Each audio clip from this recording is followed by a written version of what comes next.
The final game of the series, final game of the road trip. We are in Seattle, Washington, and it is a very special day all around Major League Baseball.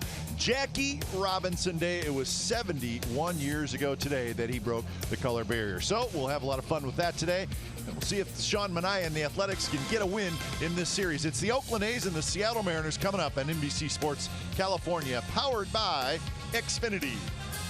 Good afternoon, everybody. Welcome to Oakland A's Baseball, along with Ray Fosse. I'm Glenn Kuiper. You saw the two pitchers, Manaea and Hernandez, and should be a good matchup. Sean Manaea has been very good his first three starts, and Felix Hernandez, he's just always tough on the Athletics. And Kuiper, we have to know the players. They're all wearing 42, so we don't know who they are because of the numbers. But Sean Manaea, we have seen him make three starts. He's pitched great. The last start in Los Angeles against the Dodgers a little bit different. The thing about Felix Hernandez, he's pitched a lot of years, a lot of innings, and I've always felt that if you can get him close to 100 pitches, you're going to go to the bullpen. But he's almost like a crafted left-hander from the right side because he is changing. He's not throwing as hard as he once did, but he still has some great pitches. Well, the Mariners have scored 17 runs in the first two games of the series. Looks like they got a pretty good lineup, Ray. And you think about the middle three, Cano and Cruz and Seager, but it's been Mitch Haniger that has done most of the damage in this series against the A's. Well, it started on Friday night, a big three-run home run, and that was the biggest one because he took two similar pitches on the inside part of the plate, cut fastball that ran back, then he gets a big base hit to drive in a run. But the most impressive really is what you're going to see now because he goes opposite field with a home run. This is a complete player who can pull a ball into the seats in left field and then go to right field. They're going to find a place for him in the lineup. They'll move him down because Cruz is back, but he's still a very good player. And the A's would love to head home with the win. They're trying to salvage the final game of this three-game series in Seattle. Up next, we'll head back to see the guys in the A's pregame live studios, and then right back here, lineups and first pitch from Safeco Field.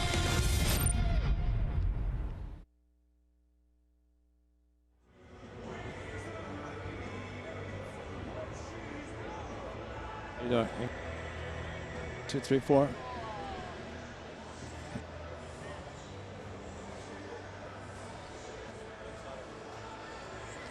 Hey, Glenn. Okay.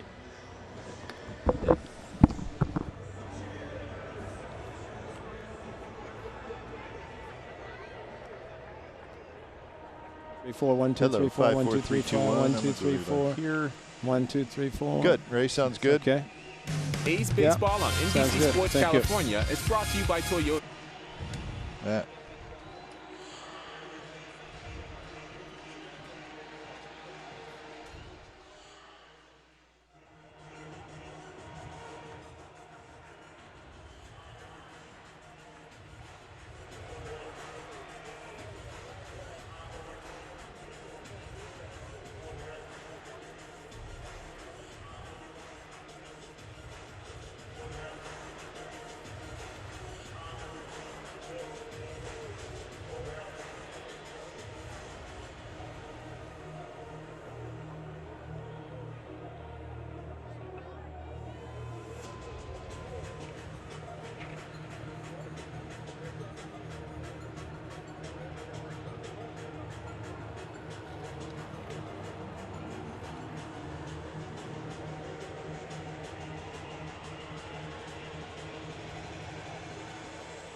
come through every time.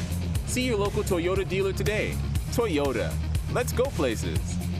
By Southwest Airlines, low fares, no hidden fees.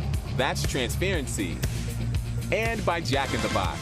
Try the new Cholula Buttery Jack, part of the Buttery Jack family. Only at Jack in the Box. So Felix Hernandez and the Seattle Mariners taking the field. On Sundays, the Mariners wear kind of the cream color uniforms, which is kind of a nice look. Let's check out the game time weather presented by the Santa Cruz Beach Boardwalk. The boardwalk is open. Visit beachboardwalk.com for park hours. Another cool day, 48 degrees. The roof is actually open today, so that's good news. It is not supposed to rain this afternoon, maybe a little bit later on tonight, but it's really the first time that we haven't had any rain. That's right. The entire time that we've been here in Seattle. So a cool afternoon here in Seattle. Let's take a look at the A's lineup brought to you by Southwest Airlines. Matt Joyce is in left, Marcus Simeon's at short. And it's Lowry, Davis, Olson, the big hitters in the middle. Chapman, Canna, Piscotty, Maxwell. Marcana is playing center field today. And it is the once hard-throwing right-hander Felix Hernandez, but still a very good pitcher for the Seattle Mariners, and contract takes him through next year, long-term contract. But Felix Hernandez has started against the A's more than anybody in his career, and he has usually won whenever he's pitched against the A's. He has lost only 9 times. Behind Felix Hernandez, it'll be Heredia, Gordon, Haniger in the outfield, Seager, Segura, Cano, and Motter. That's Taylor Motter on the infield, and Mike Margema is your catcher. So Matt Joyce is ready, and so are we. Final game of this 8-game road trip for the Athletics. It has not been a good road trip. They're 2-5. So at least you'd like to salvage this game and have a happy flight home and get ready for the 6-game homestand coming up tomorrow. That one cued right to Seager. One away. Let's take a look at the umpires. That's Scott Berry calling balls and strikes. Carlos Torres is at first. Nick Marley is at second. Kerwin Danley is at third. Well, you saw the ball that was hit by Matt Joyce. Don't look for too much. Those first 2 pitches from Felix Hernandez at 88 miles per hour. He does have very good movement on his pitches, but he's not throwing the mid-90s like he once did in the changeup in the 89, 90 miles per hour range. Interesting matchup here. Marcus Simeon, one to watch. He's got 4 career home runs off of Felix Hernandez, 28 at-bats. Owns it. Felix doesn't know all that.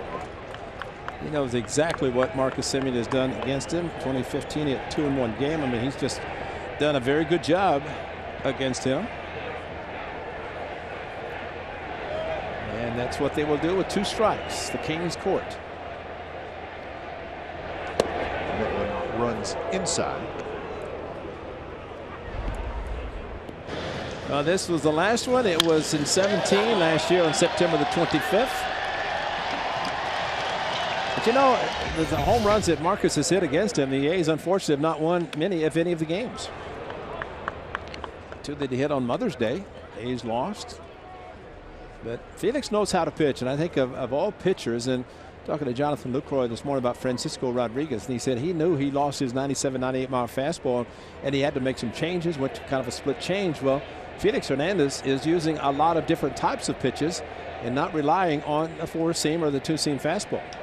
There's a softly hit line drive into center field, and that's a base hit for Marcus Simeon. So that's his 9th career hit. That's Hernandez. Mother's Day 2015. That was Marcus's first year, and 2 home runs. You see a lot of the pink worn by the players. They tried to go inside and left the ball up, so Marcus took him deep a couple of times. And then in 16, he got him also. Stephen Vogt also got him. That was on May the 4th when he got him Coliseum. So Marcus and a single down. So, you know, a lot of times, I remember the late great Ted Williams used to wake up in the morning and see the flag or the wind was blowing. He said, "Flag's blowing out. Going to be a good day." Well, maybe Marcus said, Felix is pitching tomorrow. I'm going to have a good day tomorrow. Started out well. Pitch that he hit was 90 miles per hour, so he's in the 88 to 91 mile per hour range, which means good pitchers, and Felix is in that category where he drops his changeup a lot more. Oh, wow. And Simeon's going to be picked off. Nope. Call the ball. Call the ball. Maybe that's why Marcus ran. And again, you can't argue a balk, but Scott Service is going to say, what did he do? Carlos Torres is the first base umpire. And he's telling Felix to go back to the mound. He does not want to lose his pitcher. And something, I bet the lower legs. I bet he did something. I bet he collapsed the back leg or the front leg. Usually lower part. Watch the lower part of the body. Yeah, you can't bend your knees like that. And that's what he did. So he buckled him, and that's. Now, what are the umpires conversing about? If the guy calls a balk, it's a balk.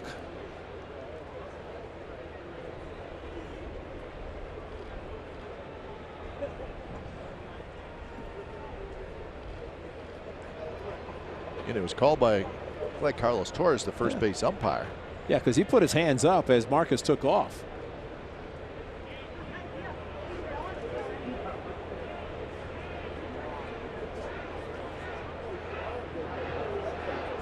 Yeah, good point. Umpire mound visit. Take one off. I've never seen a conference on a balk. And they're sending him back. Sending him back to first base. Now Bob Melvin's going to ask him. Well, I would say, why are you converging and having a conversation about a balk that's called? What's it about? I've never seen that, Kite. No, very strange. Yeah. To find out what the conversation was all about. It's Kerwin Danley, the crew chief. But usually if a balk is called, you can ask why he called a balk. But the first base umpire is the one that describes or explains to the manager. But to have a conversation with 4 umpires, and now they're saying he didn't balk, but they're not going to call Marcus out, who was running.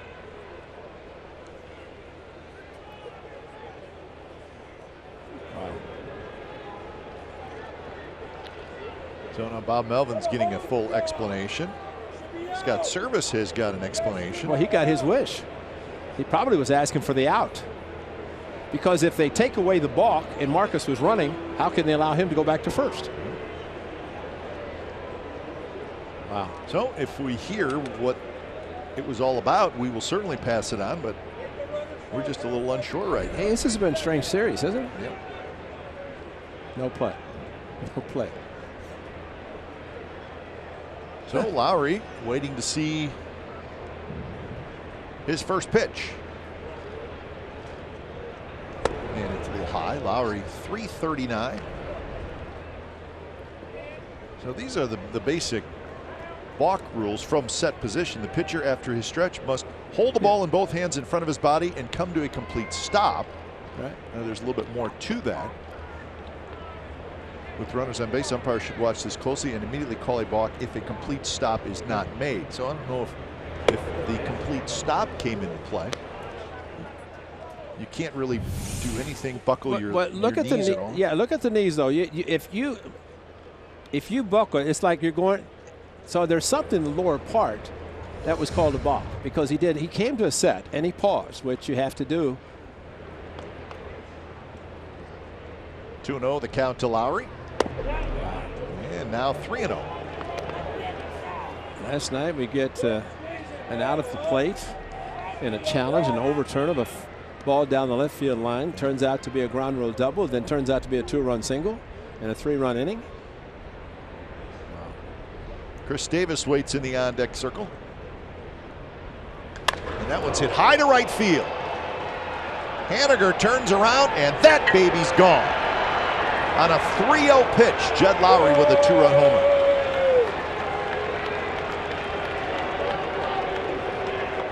Well, I'm going to say it. I'm repeating it. But Jed Lowry has done that before, and he has told the skipper, Bob Melvin, his first tour, he said the most predictable pitch from any pitcher is a 3-0 pitch because it's usually going to be thrown for a strike, and you have to know how to hit. You got an 89-mile-an-hour fastball with not much movement, and it was crushed, no doubt. The Pitchcast brought to you by SoFi, a modern finance company. So that is the 7th home run hit by the A's in this series. The man who is standing in the batter's box has 3 of those 7. That's Chris Davis. Overall in the year, 5 home runs, 12 RBIs.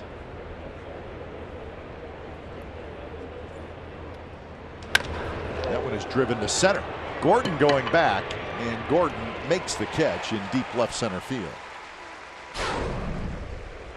Now time now for the Coors Light refreshing finish for Chris Davis. 3 home runs in the first 2 games. The first one against Mike Leake to right center field. Crushed it to right field, did Crush Davis. And then this little half swing against Ocasio. And Gordon trying to catch something that was uncatchable. And then last night, this ball against Vincent just continued to travel to left center. So Chris Davis, 3 in 2 games, and just stay hot. Hit the last ball he just hit to center field was hit very hard. So here's Matt Olson. 259 for Olson, a couple of home runs, 5 RBIs. He is hitless in this series, 0 for 7 with 4 strikeouts. Talking to Jim Scanlon, former A's hitting coach, now scout for the Toronto Blue Jays, and talking about adjustments that hitters have to make. And a lot of it has to do with, you hit 24 home runs, you put a lot of teams, pitchers on notice that you can hit the long ball, which means that they try and look, they know exactly what pitches he's been hitting, and usually they go against that particular pattern. And I think what we've seen, a lot of breaking pitches to Matt Olson in this, just the 16th game of the season.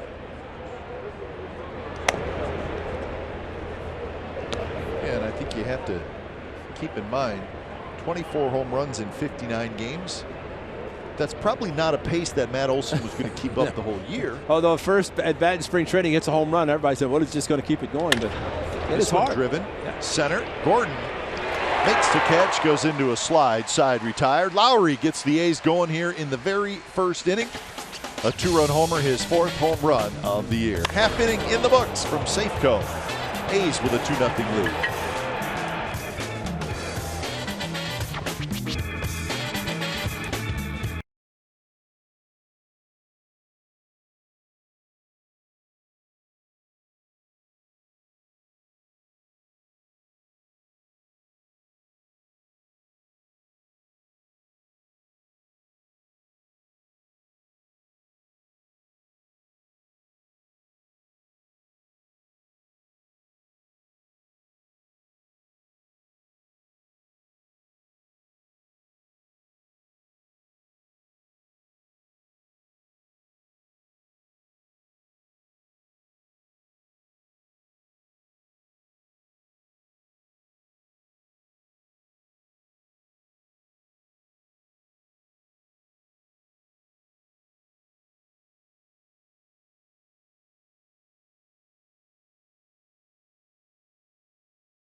Southwest Airlines, Gordon, Segura, Cano, Cruz, Seager, Haniger, Heredia, Mater, Margima. And the best inning big man can have is the first inning after getting a 2-0 lead. Let's not forget Los Angeles. He gave up 2 home runs the first 2 batters he faced, and he was down 2-0. Now he has a 2-0 lead. Success against the Mariners. He won his first 3. He's lost his last 3. So let's hope he gets back on the winning track today for Big Sean Manaea. Facing D. Gordon. 4 for 10 in the series for Gordon. That one's driven to right. Piscotti goes back a little bit, and he makes the catch. So 1 out here in the bottom of the first. How many times we said we saw it last night, Kipe, with line drive to right field and for an out. Looped the ball to left, hit it on the ground. Defensively, the A's have Joyce, Canna, and Piscotty in the outfield. Chapman, Simeon, Lowry, Olson on the infield. And Maxwell is doing the catching.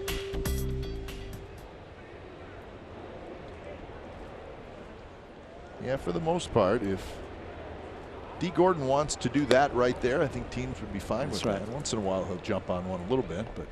Well, he's got one, and I remember when Jamal Weeks, remember he hit a home run? Worst thing could ever happen to him, because they kept saying, and Jamal Weeks goes deep, and no, we really like Jamal Weeks, but if you're not going to hit 35-40, don't try to hit one.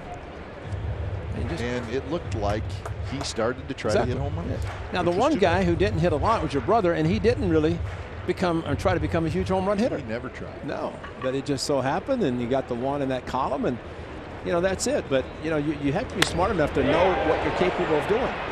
Hard hit ball, but right at Joyce. 2 outs. Hey, today any 95-mile-per-hour fastball is our fast pitch, brought to you by Xfinity, the fastest Wi-Fi at home and on the go.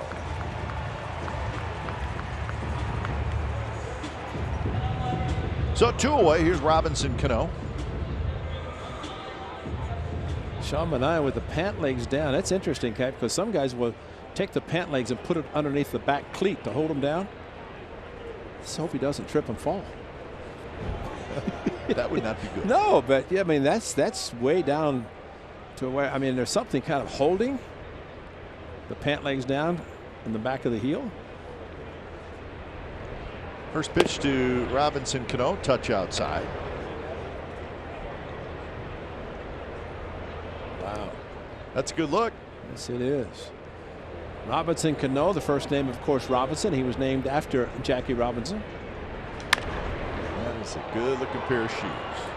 And Jackie Robinson's autograph on it. With the Yankees, Robinson Cano wore 24. 42 reversed. There was a guy named Mariano Rivera who wore 42, so he wasn't going to take that number. Comes to the Mariners. 24 is not available because of King Griffey Jr.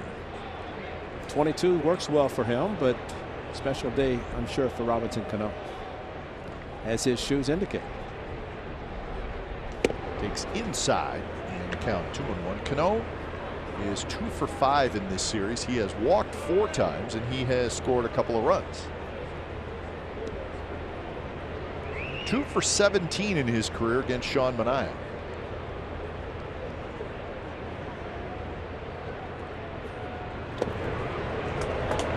Now he's in a hitter's count at 3-1. Cano leading the American League in hitting here on the 15th of April. Make it second behind Joe Mauer. Mauer hasn't played in 3 games. Joe Mauer is taking 3 days off. Yeah. Segura on that list, Chapman on that list. Throw another pitch exactly the same spot. Take Cruz in the on-deck circle. There's some history with Manaea and Cruz that you don't really want to get into that much, because he is back and he's always a powerful hitter. Robinson Cano is a very good hitter, but sometimes you'd rather let him hit his way on.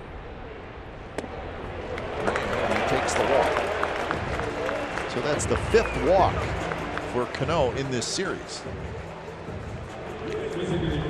So Cruz will hit. 2 pitches for the first batter, 3 pitches the second batter.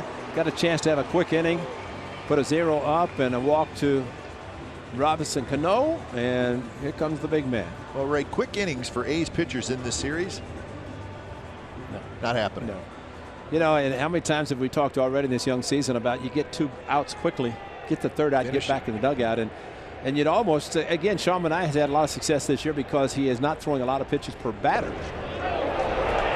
Maxwell goes after it, and Cano will go to second. That'll be a wild pitch. Well, he called a slider. As we always say, you kind of anticipate, you start to move, and just did not move quickly enough. Ball off his glove, and if you don't square yourself up and have the ball drop softly, you're going to kind of carry it with you too far away from the plate, allowing a runner to move to second. So Cano in scoring position. Cruz last night was 1 for 5 with a run scored, his first game back from the disabled list.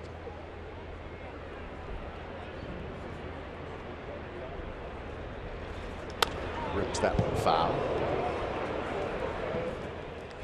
Well, May the 15th, 2017. That was here. Straightaway center.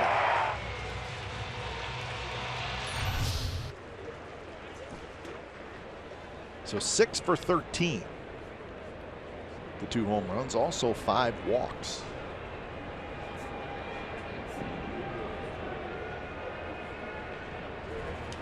Cruz hits a high pop-up foul.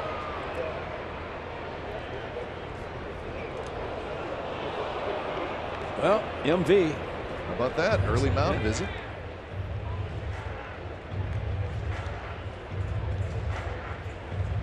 What a surprise, Ray. There's a runner at second base. That's right.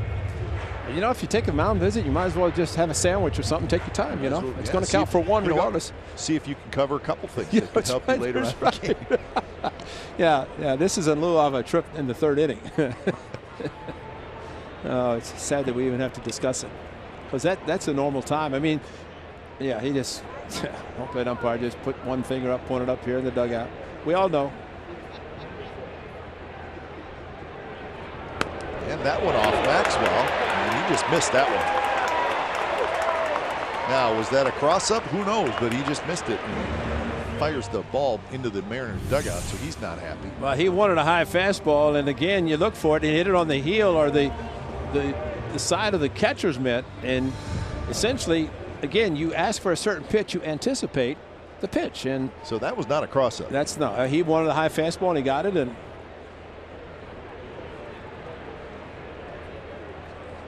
so these are the spots where Manaea has buckled down so far this year.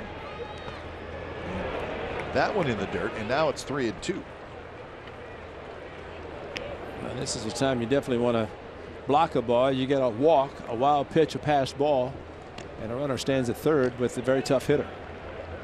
And the conversation might have been, hey, first base is open. You got lefty Seager in the on-deck circle. He hits lefties well, but maybe you think about it. Fastball away. Cruz hits one left center field, but it's going to be in the ballpark. Canna goes back, and Canna makes the catch. So a runner stranded at third, A's lead 2-0 after 1.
Tuesday night home game. The ballpark gates are now open at 4:30, plus parking is free on most Tuesdays as part of Chevy Free Parking Tuesdays.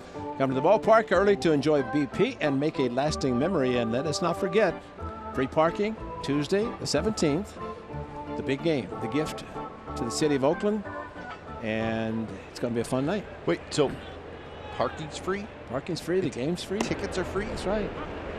Free. Like, it doesn't cost you anything. Parking and tickets free. Doesn't cost you anything Tuesday. Nope. You got to pay for food. That's a pretty good deal. You can spend all that money for food. At the food trucks, you got the concessions. Well, we're looking forward to it. That's right. And we will be telling you a little bit later about the big game on the Tuesday, which coincides with the free parking Tuesday, but should be a fun time. It's supposed to be good weather. Yeah, we're excited. I think the place will be jumping, don't you? Absolutely, and you know, we really know that the greatest guy in the world, David Renetti, is going to take care of everything, man. Everything is going to be solid, taken care of by Vice President of Stadium Operations, David Renetti. David's going to crawl in bed Tuesday night and go. He's there right now. He's sleeping 48 hours in advance. But you're right. After the game, probably will. Entire front office for the A's has worked very hard on yeah. this game coming up on Tuesday. It's a two-seamer, and Matt Chapman, as he did last night, headed to first base and in the lower part of the strike zone, because last night he hit a double down the left field line. Let's see if he can do something similar in this at-bat. Chops it towards Seager, who charges, gets the hop, and throws out Chapman. Well, our gift to the city is right around the corner. Parking lots open at 12. Remember that. That's 12 o'clock noon. Parking is free. Chevy free parking. Arrive early. Gates open for season ticket members at 3:30. All fans at 4:30. All seats are general admission. First come, first serve. Season ticket members will have an exclusive general admission seating area. All tickets have been distributed. Additional tickets are not available online or at the box office on game day. Go to athletics.com/50 for more details. It should be an exciting evening, but I think with the parking lot open at 12, 3:30 and 4:30 respectively for season ticket holders, and the rest of it, it's going to be a fun night. White Sox are going to be saying, wow, look at all these people coming out to watch us play. So Mark Canha in the lineup today in center field, and the reason he's in the lineup had a lot to do with what he did last night. That's right. Lefty Sapsinski, and this ball was crushed, a no-downer over the bullpen in left field. And not surprised with his night last night, had a big two-run single in the inning that was very strange. So he drove in 3 last night. Not surprised to see him in center field today. 0-2 pitch, and he gets Canha swinging. First strikeout. Watch this ball go down. It goes down like a split-finger fastball, but essentially it's a changeup that Felix throws hard. That was at 86 according to the gun, but the movement is the key. Well, you think about when he was in his heyday throwing 90, 91 mile an hour changeup that hard. I mean, it's unhittable. It's unhittable. Right on the outside corner. Cap, we've also seen in the many times 47 starts for Felix Hernandez, and how many times the A's have scored early, but he shut them down. So try to work him, try to get his pitch count up, try to keep adding some offense, because he is as good as anybody in settling down after, in this case, giving up a 2-run home run on a 3-0 fastball. Most wins all time versus the A's, 25. The other 4 have no chance because they're all retired. It's 25-9 with a 2.60 ERA and 46 career starts.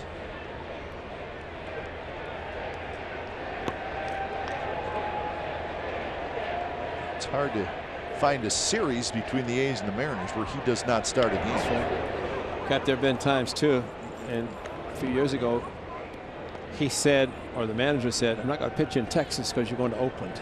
You know, so they hold him back a day instead of having pitch coming into Oakland when he has a chance, because they have that much success against one team. Why not?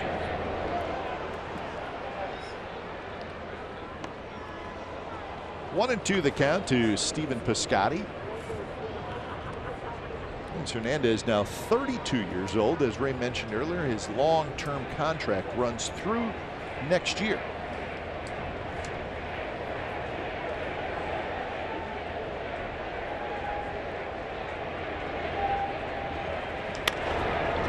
More action for Seager across the diamond, and that's a 3-up, 3-down inning for Felix Hernandez. Seager, Haniger, Heredia will hit for the Mariners when we come back. A's up 2-0.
on your desktop or mobile device. A's games streamed on the go on the NBC Sports app, presented by Honda. That's the Kings Court down the left field line. They are always there when Felix Hernandez pitches, and they try to get him to strike out as many guys as they want. They stand up and cheer when he gets to 2 strikes. Kind of a fun thing.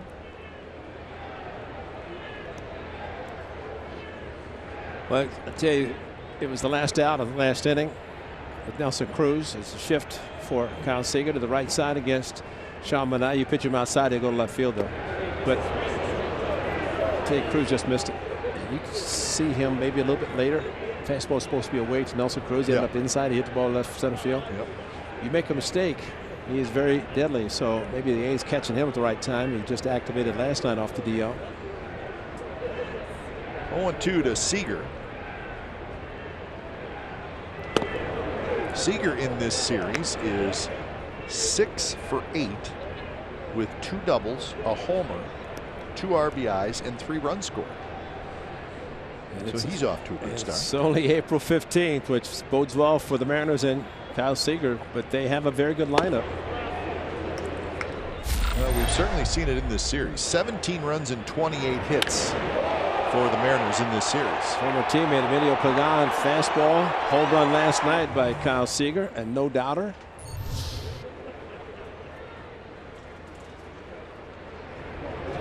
Good pitch there as Manaea gets his first strikeout.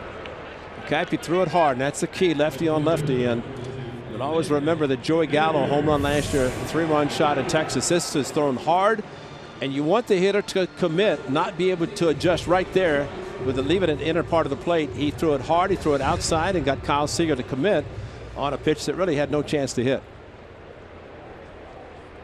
If you're facing a lefty and you're a big lefty as Sean Manaea is, you have to throw everything hard instead of trying to throw it soft and leaving it inside part of the plate. First pitch strike to Mitch Haniger. Featured Haniger in the open of our show with the series that he has had. 7 RBIs in the first 2 games. He's homered twice.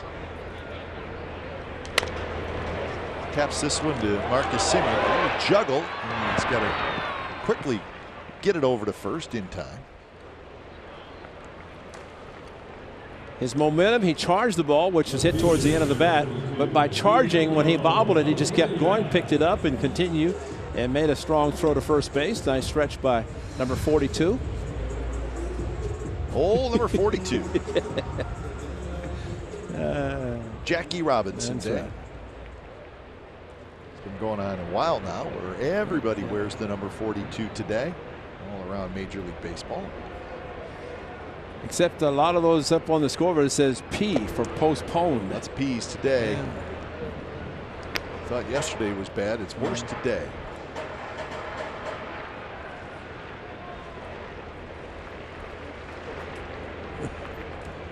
Want to know to Guillermo Heredia, and he pops it up.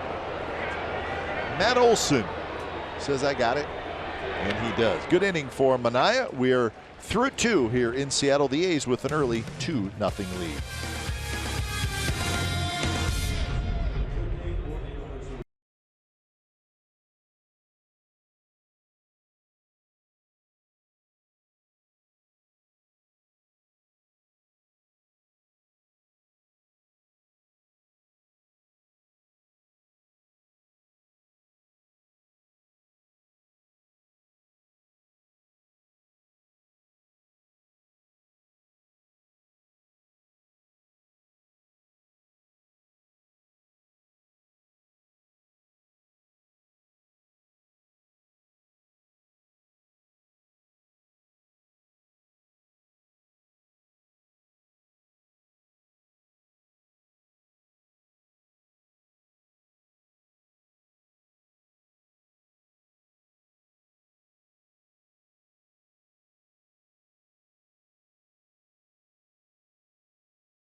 America's first hybrid minivan. Test drive one today. So 2-0, the A's lead the Mariners, top of the third. See, it looks a little chilly here in Seattle. If you're back in the Bay Area and you're watching, you look at it, you're like, yeah, a little gray. But if you're in the Twin Cities of Minneapolis, St. Paul, you're looking at this and going, wow, that's a heat wave out there. That is a heat wave, yeah. Tough weekend for whoever was thinking about watching baseball, the Twins and the White Sox. Forget it, too much snow. Cap, I was thinking about you last night watching the news, and I heard them say, because you brought it up yesterday or last night, I heard them say the airport in Minneapolis was closed due to a blizzard. So the White Sox probably did not get out. We were speculating, are they leaving today or tomorrow, or yesterday or today? And it's not. Well, it's snowing a little bit. I mean, it's a full snowstorm. Which, if it's a blizzard, that's wind, which is difficult. Sure. They said the problem was that they could not de-ice the plane, which that in itself is scary. Yeah. I don't even like to think about that. Well, it's not. It's all around that region. Yeah. I have family in the southern part of Wisconsin who said snowing big time. Really? Yeah, so. But I guess the de-icing, they get you on the tarmac, they de-ice it, and you're trying to take off, but the snow got on it, and they said they can't do it, so they had to close it down.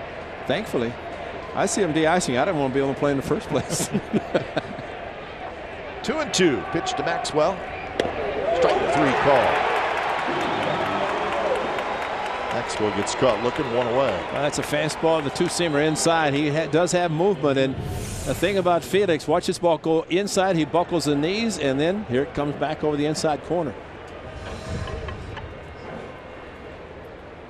Have to give Felix Hernandez a lot of credit for mentioning about him changing his kind of style, but still throws a fastball, but it's a cutter, two-seamer. He's got a lot of different ways to throw the fastball. He's not afraid to throw the curve, change, slider, anytime, any count, and really has become a pitcher in his, I wouldn't say older times, but you saw him when he first came up. In a game that he pitched, the guy named Mark Kotze got a base hit. Mark Kotze, that was 2006. Mark now in the A's organization, one of the coaches. 1-1 the count to Matt Joyce.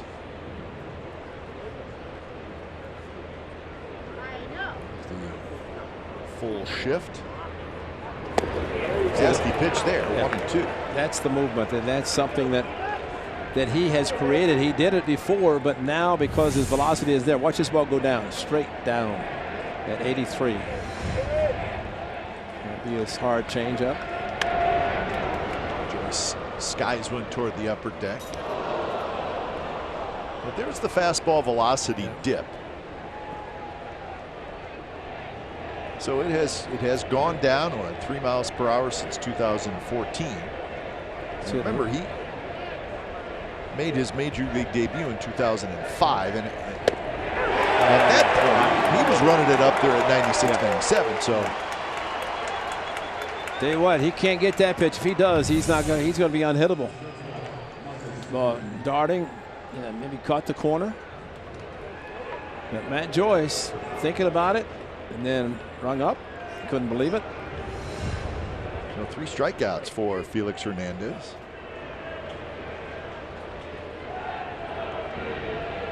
And here's Marcus Semien, and he takes inside.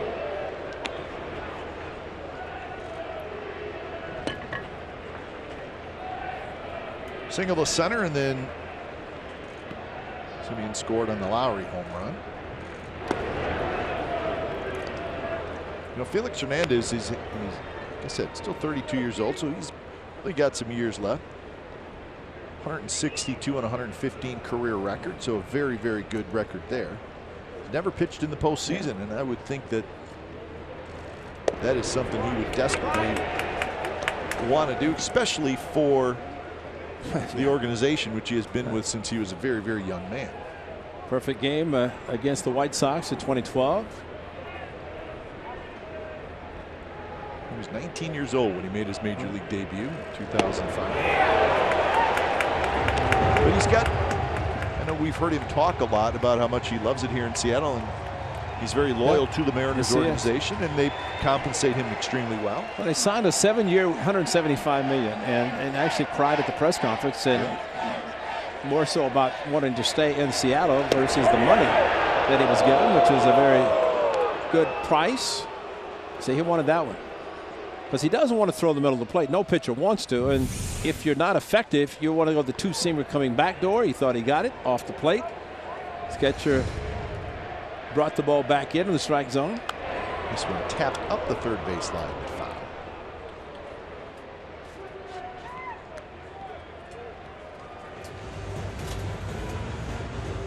He's still right. He does not throw a breaking ball a whole lot. No. Once in a while, he'll flip a little slider curve in there.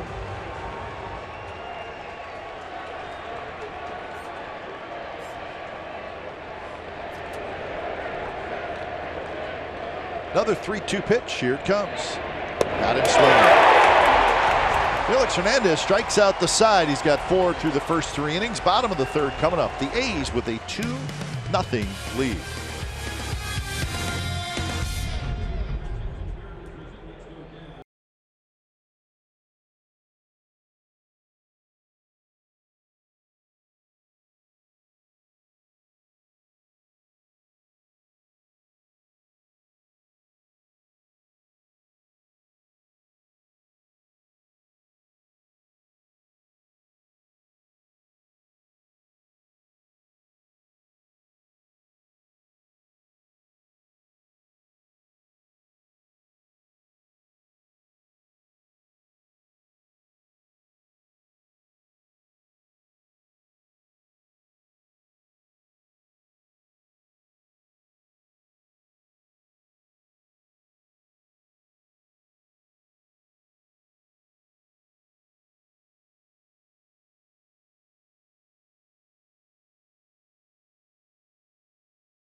That Renato Nunez was claimed off waivers by the Texas Rangers today. So Nunez trying to get himself healthy, and he may get some at-bats for the Rangers. I think he will. And the A's liked his bat. They just did not really have a place to play him. He does not really have a position, maybe more of a DH. Yeah.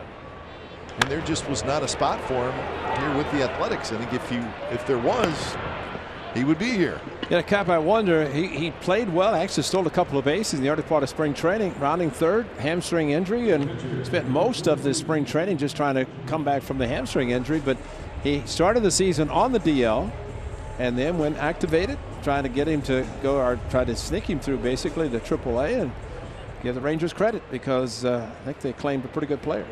But I agree with you. He's, you know, if he had played the entire spring, it might have been a tougher situation for the A's. They may have had to do something to keep him, but bottom line, he's now with the Rangers, and we wish him well. He is 24 years old. He hit 32 home runs last year in Nashville. So power very intriguing, and I'm sure the Rangers saw it, thought about it, and said, hey, maybe we can get this guy some at-bats. Well, they've got a pretty good third baseman, Adrian Beltre. It's just a question of how long he's going to be there. But, you know, he being Nunez, he is a third baseman by trade. And he's always trying to find a position. But who knows what he will do there. They've got several injuries to their club. Yeah, Chu does a lot of their DHing. But he could play in the outfield. And Odor is injured. Elvis Andrus is injured.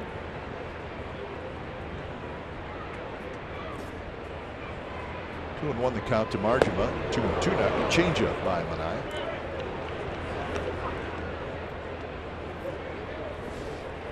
But we wish Ronaldo Nunez the best. Well, coincidentally, it was last year in Texas when Raul Contra was actually put on waivers. Nobody claimed him and ended up back in the A's organization. Marjima oops, one foul. Up past the Mariners dugout.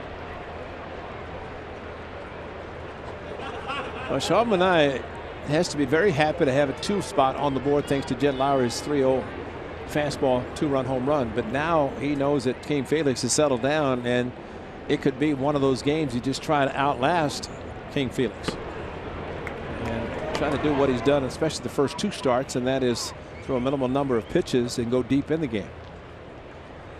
How about this guy? How about 7-8 innings and Blake Trinan head back to Oakland? Wouldn't that be nice? With a victory.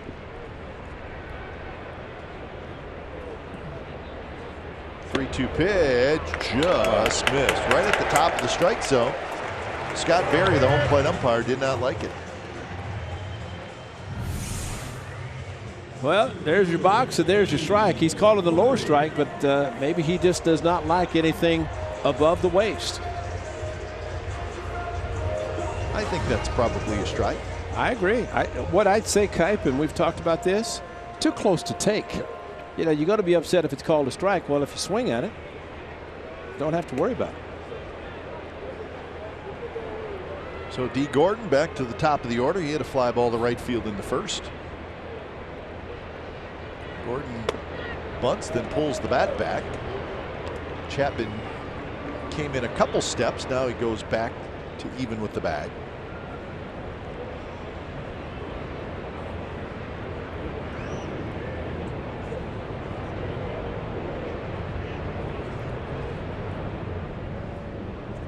Segura, the on-deck hitter. Waved at that one. Count 1-1. Canna just shifted slightly toward left center field. Joyce is shallow in left. Maybe not shallow enough. Kind of playing where Canna did last night, and then finally towards the end of the game moved in several steps.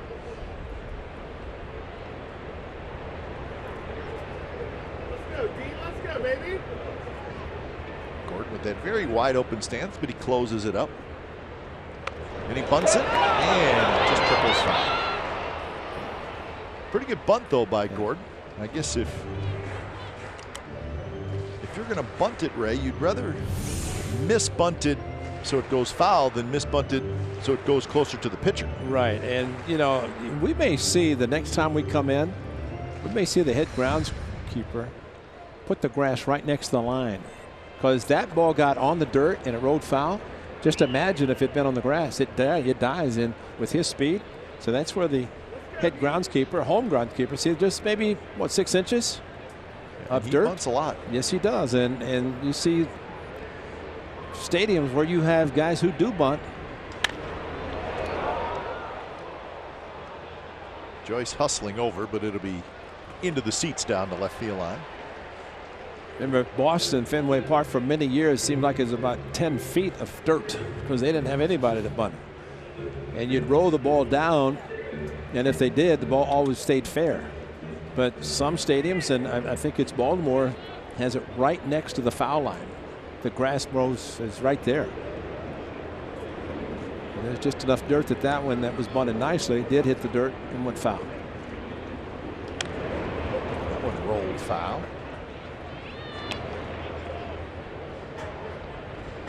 Remember the Gordon trade we were talking about, Ray, with when the Dodgers traded him to Miami, and we said it was an interesting trade at the time. It was Gordon, Dan Herron, Miguel Rojas in exchange for Andrew Heaney, Chris Hatcher, Enrique Hernandez, and Austin Barnes. So there's some names there. Yeah. But if you remember, so Andrew Heaney was at that point with the Dodgers. Right. But they then flipped him immediately to the Angels for Howie Kendrick. Yeah. So when you kind of sifted through everything, it made you kind of say, well, the Dodgers really took Kendrick for second base instead of Gordon. And I think that was the thing that kind of shocked people. Yeah. And I guarantee there was 4 teams in the National League West that were like, "Ooh, thank you. Get rid of that guy." Especially the catchers. I mean, you know, listen, Yeah, we're just basing our opinions off the names here. And Chris Hatcher involved in that trade. But even at the time, I remember thinking, wow, that's interesting. And it wasn't like this year's salary dump. This was in December of 2014, right. So it was, you know, 4 seasons ago. Gordon got his long-term contract when he was with the Marlins. This is not good for Sean Manaea. That's 8 pitches in this at bat, and got ahead of him after a first pitch ball, then a couple of strikes, and now he's fouled off 5. And he's rubbing his eye. I don't know if he's rubbed some of the pine tar or something in his eye, but he is doing that. But he's able to foul off some tough pitches. Inside, 2-2. I remember at the time, though, the Angels really wanted Heaney. That's right. And they ended up getting him, and he's pitching now for the Angels, fighting through injuries.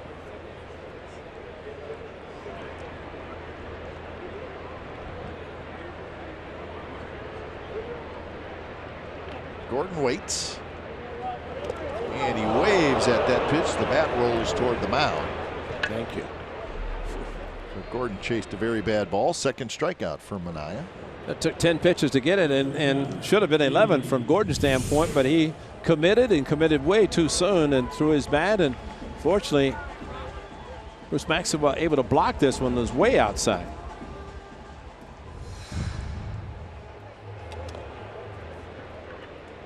So 2 away. Margema still at first, and here's Gene Segura.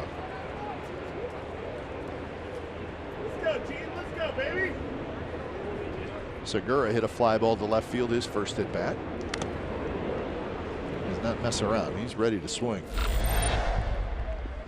Well, this is a pitch that was down and in, and talking to Jonathan Lucroy about the pitch, it wasn't that bad, but the fact that it was hard, and Segura, to your point, Cap, about the launch angle, able to get under a fastball that was about knee high, maybe a little bit below the knee.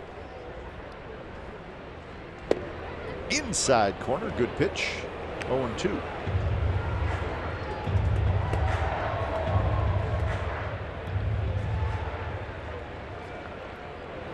Good start for Segura, 346 average.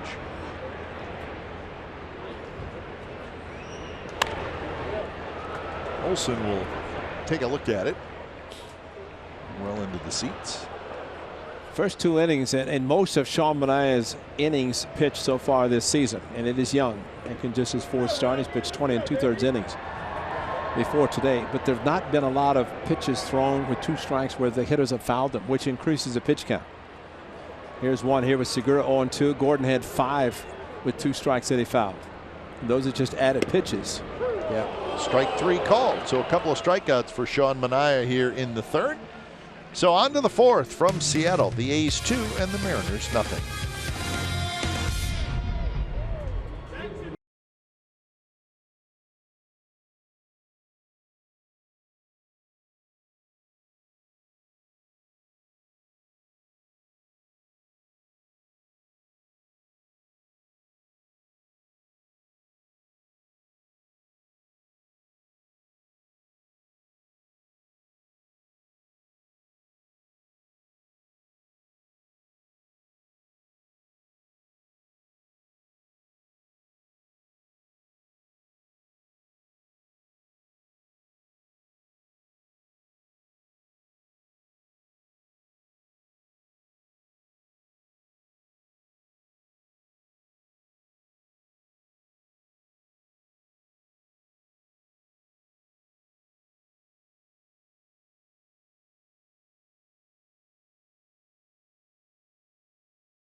young man here, Jed Lowry, 3-0 fastball, the predictable fastball, 89. Felix knew it. He might have still been upset about Marcus Semien not called out. Marcus sent back to first base, no play. And Jed Lowry on a 3-0 fastball deposited his 4th home run of the season. He's now driven in 14. But 4 3-hit games for Jed Lowry. I can see Jed's played every game, so he's been in there and playing and showing the leadership qualities that the A's wanted. 22 hits he's gotten, and you know, if you're swinging the bat well, last thing you want to do is take a day off. Yeah, I think running the idea of a day off past Jed Lowry right now, it's not a good idea. And Bob Melvin loves it. I mean, he's got a switch hitter, top of the batting order, hitting third, which is typically your best hitting position. And that one is hit high in the air to right field. Haniger backs up, and he's got it. And I think Lowry just missed that one. Yes, he did. Just got under a little bit. But after his home run, King Felix has retired every batter. I've seen him with the bases loaded, nobody out in the first inning, get all excited. Next thing you know, go back to the dugout, 0-0. Gets out of the inning. I mean, he's that good, and he probably pitches his best when he has a runner in scoring position, and yet today he has not had one as Semien scored from first on the home run. Davis goes after first pitch he sees, very high in the air, and Gordon grabs it.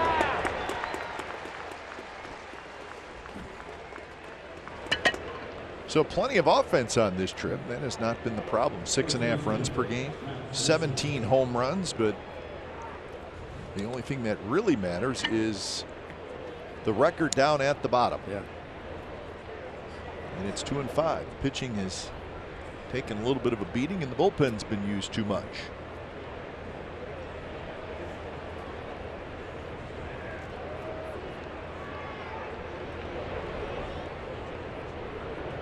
First pitch is a curveball for a strike to Matt Olson, who lined out to center to end the first inning. Well, you always talk about a pitcher. You want a pitcher in your starting rotation to be a stopper. In the case of the A's, that one's hit pretty well. Heredia hustling over, and he's going to get there, headed for the corner. Side retired. 3, 6, 9, 10, 11 in a row retired by Felix Hernandez.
Thank you very much, Commissioner.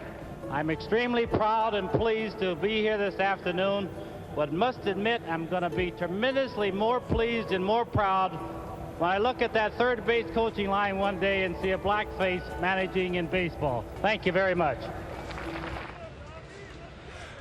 Well, on Jackie Robinson Day, we hear from the great Jackie Robinson. That was right before the start of the 1972 World Series between the A's and the Reds, and unfortunately it was very soon after that Jackie Robinson passed away. Well, and just listening to him, how wonderful a speech it was, and seemed very healthy at the time. But you see the numbers for the great Jackie Robinson, and on this day, April 15th, every year, it is Jackie Robinson Day. And big thanks to, I think, Branch Rickey for signing him. I remember talking to Don Newcomb, great with the Dodgers, Brooklyn Dodgers. He was there when Jackie joined the Dodgers. And I asked Don Newcomb, I said, why Jackie? And very simply, he said, because he could. Because he knew what was coming, and he knew that he would be able to handle everything that did come his way. Well, we heard Dave Stewart talking about, Dave and Jim Cosmer talking about it in the pregame show, and Stu made an interesting point that most people will tell you that was Jackie Robinson the best black player to statistically at that time? No, probably not. But he was the right guy to break the color barrier.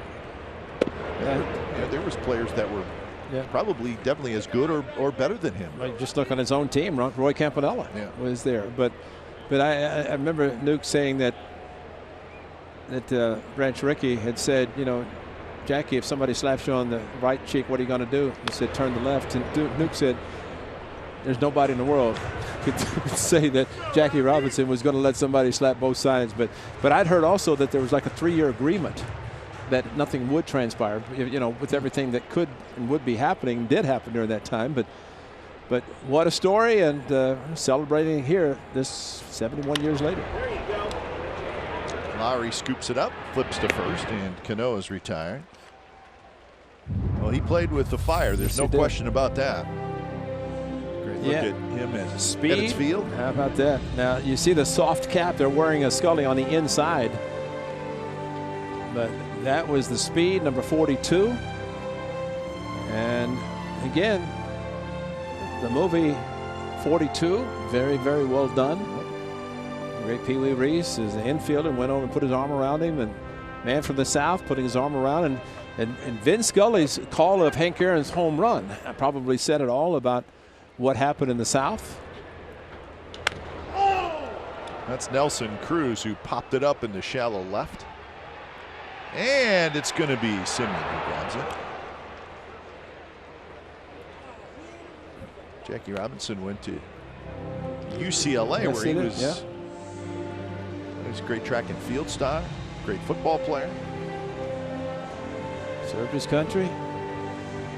So you can look at his statistics, and he had great statistics, but how about this one, Ray? In his career, he walked 740 times. He struck out 291 times in his career. Sound like Joe DiMaggio with the Yankees. 740 walks. That's incredible. 291 strikeouts. Well, they talk about pitchers like a 3-to-1 strikeout to walk ratio. Not for a hitter, though. Oh, man. Yeah, remarkable. Seager drives one left center field. Canna is going to play it on a hop. So Seager with a 2-out hit. Well, I know Jim Kosovar and Dave Stewart said they were going to talk, and Jim said he's going to ask Stu about some of the great players who grew up and were raised in the Bay Area. And there were a lot of great ones, including our own Dave Stewart. But the one guy that stands out, and I had the opportunity to work with him, and while Jackie Robinson broke the color barrier, there's one guy named Curt Flood that probably did as much for baseball currently, money-wise, because he basically went to Marvin Miller. I remember reading the story that Marvin Miller said, if you do what you're thinking about doing, you'll never play baseball again. And Curt Flood said, I think it needs to be done. And basically everything that's happened today is a result of Curt Flood challenging the reserve clause, and that is the difference. But what a gentleman, and unfortunately around that same time is when it happened with Curt. He'd been with the Cardinals and Washington Senators. Simeon grabs it, side, retired. So a hit and a runner left, and we're headed to the 5th inning. Marcus Semien says, my hand's killing me. 2-0.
NBC Sports California All-Star Teacher Program, recognizing teachers that make a difference.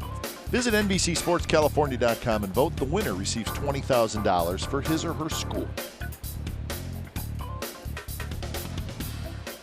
So it's 2-0. The A's lead, top of the 5th inning.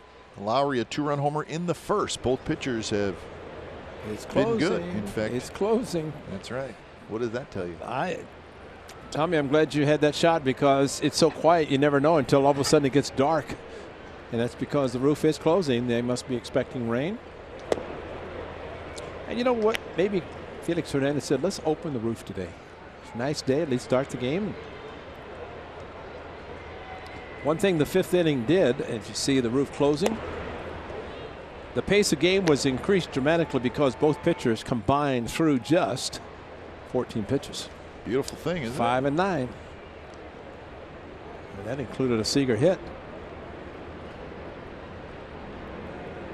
2-0 to Chapman. 2-1 to Chapman. And Cap, there's your 83-mile-an-hour changeup. He just does not give in, especially after Jed hit the home run on the 89-mile-an-hour fastball. Kind of a get me over, throw a strike fastball, and he hit a 2-run home run, which is the difference in the game. There's a line drive. Heredia grabs it.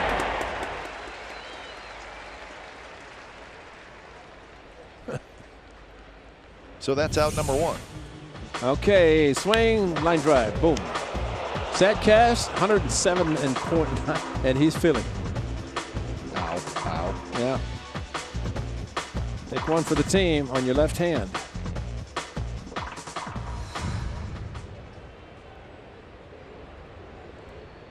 So 1 away. Here's Canna.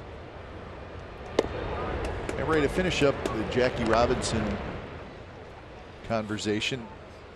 I just felt like when you talk about Jackie Robinson, there's another guy that you should always mention, and that's Larry Doby. Larry Doby, the first in the American League. Jackie was Brooklyn Dodgers. Larry Doby with the Cleveland Indians. You're right. Larry Doby made his major league debut on July 5th, which is less than 3 months after Jackie Robinson. So he was the second black player, the first in the American League. And I'm glad you said that because many people think there should also be a recognition of Larry Doby, but Jackie was the first to break the color barrier, so he gets the attention, which rightfully so, but we cannot forget Larry Doby. And you know what else, too, with Larry Doby? He was the second black player in Major League Baseball. He was the second black manager. He managed the Chicago White Sox in 1978, right after Frank Robinson became the first black manager in Major League Baseball history. Remember, Frank did that with the Indians. I think it was, what, 75? 75, yeah. But and you know, Larry Doby was the second black manager. But what Jackie Robinson said really came true 3 years after that statement. Yep, that's right. Because there was a black manager in baseball, Frank Robinson. But I'm happy to hear those who really appreciate. We all appreciate what Jackie Robinson did, but you think prior to 1947, and now you hear. I think 2 years ago I read that something like 19 foreign countries have represented Major League Baseball. And at that time, there was nothing. I mean, it was Jackie's did it in 47, and you know the history since 1947, 71 years later. I just always felt like, obviously, Jackie Robinson was the right choice for all the right reasons, but you could almost just as easily have celebrated Larry Doby. Absolutely. Larry Doby, I mean, he won a World Series the very next year with the Indians in 1948. Last time they won one. 3-2 to Mark Canna. Swing and struck him out. Another turbo sinker, 3-2, and no more four seam or straight fastballs. That's actually two seamer. A little bit too hard for the changeup. Maybe a harder type changeup. Okay, let's not forget also it was the number 24 retired here in Seattle by the name of Ken Griffey Jr. who went to Commissioner Bud Selig at the time and he said, "Do you mind if I wear number 42 in honor of Jackie Robinson?" And it was his idea. It was his idea, and he was the first. And then, of course, now it is worn. The number is worn by everybody, the number 42. But Ken Griffey Jr., who wore 24, reversed 42. But he respected and was so proud of the fact of what Jackie Robinson did. He said, "Can I wear 42?" And now we're going to see, probably for a long time, the number 42 worn by everyone. 0-2 to Piscotty. Now Felix Hernandez is dealing. He's retired 13 in a row.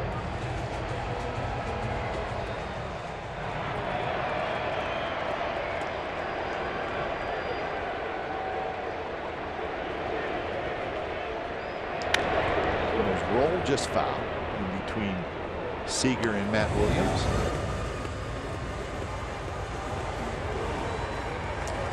I think of the two previous games with the roof started the game with the roof closed. We did not know how much it was raining.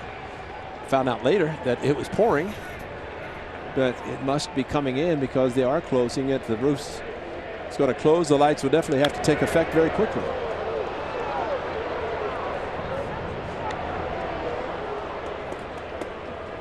Count stays 0-2 to Piscotty, who grounded out to the third baseman in the second inning.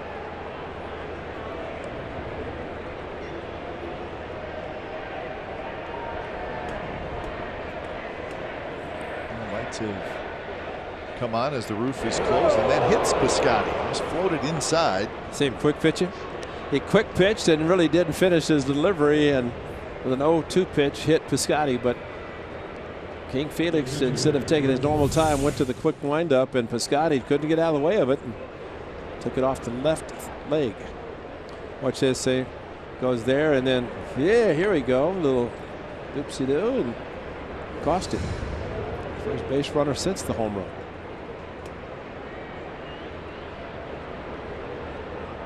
And it gets dark, doesn't it? Yeah, and I mean, it may not be the greatest time to hit. You're right. Because all of a sudden it does seem right. very dark in here, even though the lights are on. Yeah. Every time I see this roof closing, I think what's the movie where they came over the town? What's it called? Line drive. Haniger's back. It's over his head. Piscotty headed for third, and they're going to hold him up. As Cano makes a very good relay throw, and Matt Williams, in hindsight, did the right thing. Yes, he did. So Maxwell with the double, as that roof closing really bothered him. Yeah, and he had the dark sunglasses on probably for the daytime with the roof open. McKipe, we've talked about it. You play shallow sometimes. Yeah, you get burned with the ball over your head, but look where Haniger's playing. The ball line drive clearly over his head, but he played it correctly, actually broke in momentarily. And Piscotty running as hard and fast as he could, thinking with 2 outs, but the ball was just hit too hard. And it will take another 2-out hit for the A's to score.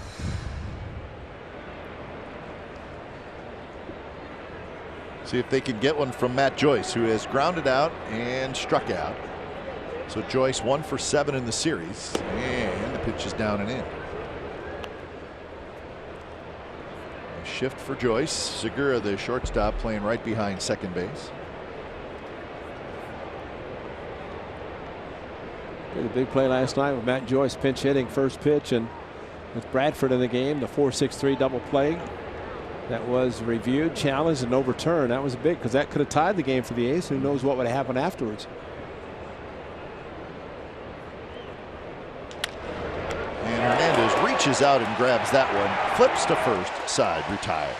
So the A's strand a pair, bottom of the 5th coming up. It'll be Heredia, Motter, and Marjama. 2-0 A's.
As the Red Sox come to the Coliseum at the beginning of a 3-game series. First 20,000 fans will get a wonderful Matt Chapman replica Kelly Green jersey. 3 games against the Red Sox starting Friday, April the 20th. Grab your phone, pop in athletics.com/tickets to grab yours today. And you should get there early, because that's a good looking jersey. Matt Chapman's name on the back. Guillermo Heredia to lead it off. Mater to follow, and then Marjima in the bottom of the 5th inning. Sean Manaea has been very good. 3 strikeouts, couple of walks. He's allowed just 1 hit.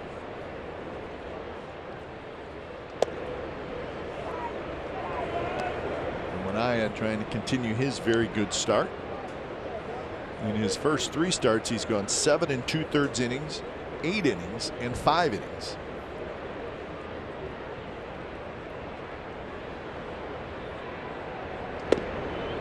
Remember, he had the mustache down in LA and got rid of it fast. Lowest opponent's average versus right-handed hitters. Righties are hitting 196 against Pastime. Good one. Show that list again. You're going to see 4 lefties at the bottom of the list. Corey Kluber, of course, outstanding right-handed pitcher, but you get lefties facing right-handers, and they're going to face majority of the hitters they face are going to be hitting from the right side.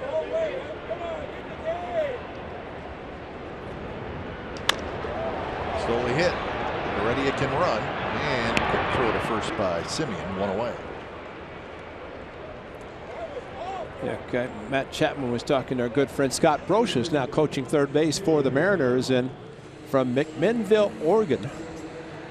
And last year was the assistant hitting coach. I asked him, I said, what about hitting? He said, Edgar's doing it all. Well, Edgar's a pretty good hitter. So he's teaching. Scott Brocious, Manny acted going to the bench as a bench coach. And Scott Brocious, former A's third baseman, went to the Yankees, had a huge home run in the World Series that 2001 that was won by the Diamondbacks. He and Tino Martinez back-to-back games hitting game-tying home runs in the 9th inning. But you know what? I tried to call him, and he had an assumed name. I said, come on, bro, what are you doing? He said, if you don't have an assumed name in New York. Taylor Mater has the Mariners on the board. Solo home run. And there's your fastball, and the fastball that Lowry got a little bit different than Sean Manaea's. Vogelbach last night at first base, Mater today. And here's your fastball right there. It's almost like a batting practice fastball. No doubter, though.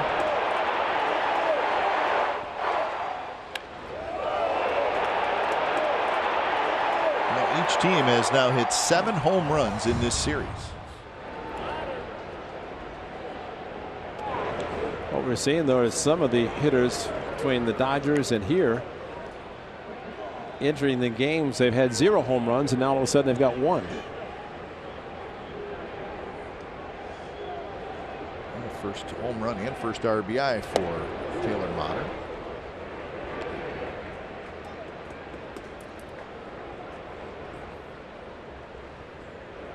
Marjima walked in the 3rd inning.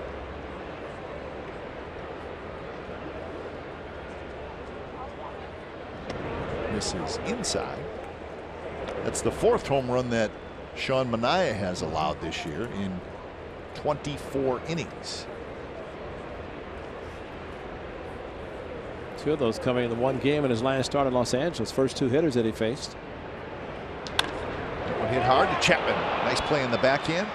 Throw across in time. Nicely done by Matt Chapman. Well, again, a very good play by Matt Chapman. And you see the throw, and you see how high it is off the ground. You're thinking, oh, no, this is going to bounce. But it's amazing the arm strength that it just stays that same height all the way across the diamond. Strength of Matt Chapman. A little bit over the top, but for Matt Olson able to handle that one. Took a double away from Marjima. So now to the top of the order in D. Gordon. D. Gordon has hit a fly ball to right field, and he has struck out. So he is now 4 for 12 in this series.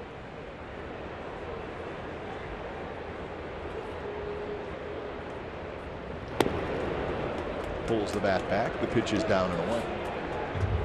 Let's go, G. Let's go, baby.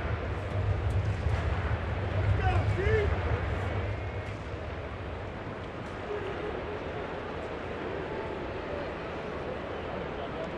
Sherman, I have pretty good pace today, working quickly. Let's go, G.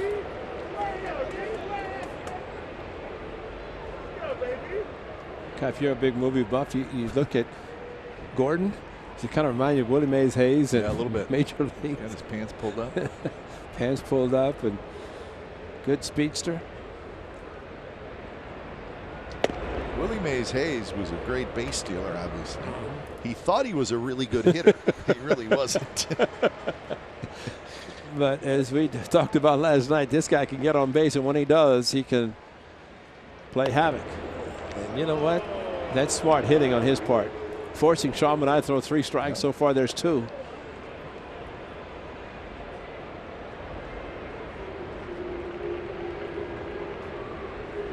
Payoff pitch. Slapped foul. You know, if Gordon was as patient when he gets a couple of strikes on him as he was just taking those 2, the 3-0, 3-1, he may draw a lot more walks. Well, it is important for the Mariners. Just get him on base anyway. And this is not going to be an easy play, and Olsen grabs it. That's a great play. But if he doesn't catch it, it's going to be a hit for Gordon. So broken bat, side retired, a home run by Motter to get the Mariners on the board. We're on to the 6th.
Exactly right. This ball is not caught. It's a base hit, but nice play by Matt Olson cutting in front of Jed Lowry. He's playing a little bit deeper, and a broken bat, but if it had dropped, it's a base hit. Instead, Matt Olson with a great movement to his right, cut in front, go to his knees, and make a nice catch to rob.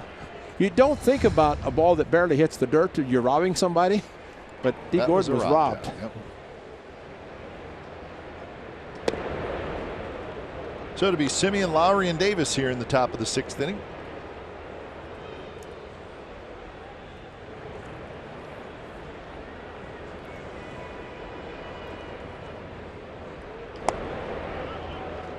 Simeon singled and scored in the first, struck out in the third. 5 strikeouts for Felix Hernandez.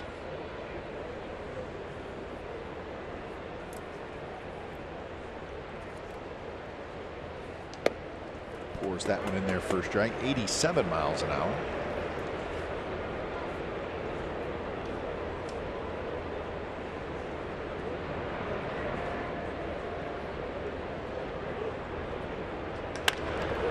line drive and another hit.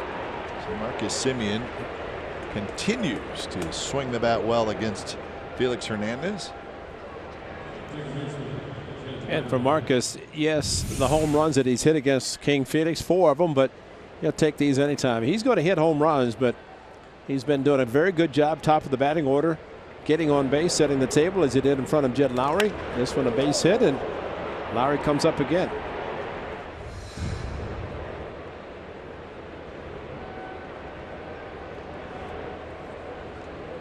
So Lowry, the home run in the first, his 4th of the year.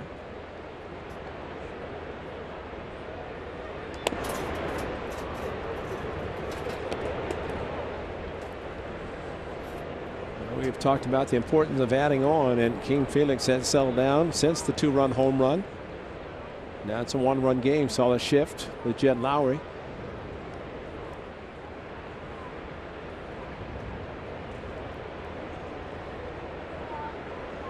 And to hit the ball the other way in the outfield.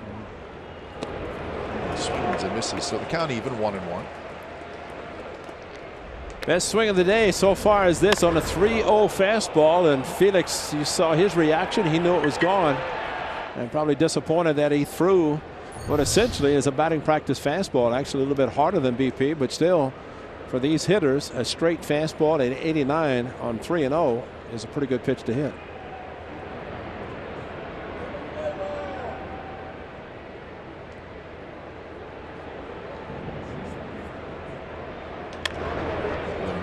Just fouled on the first baseline.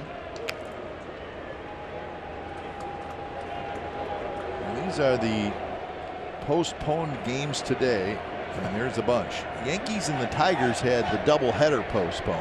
Wow. So that's 2 games right there. Blue Jays and Indians postponed. White Sox and Twins postponed. Angels and Royals called off. Braves and Cubs called off.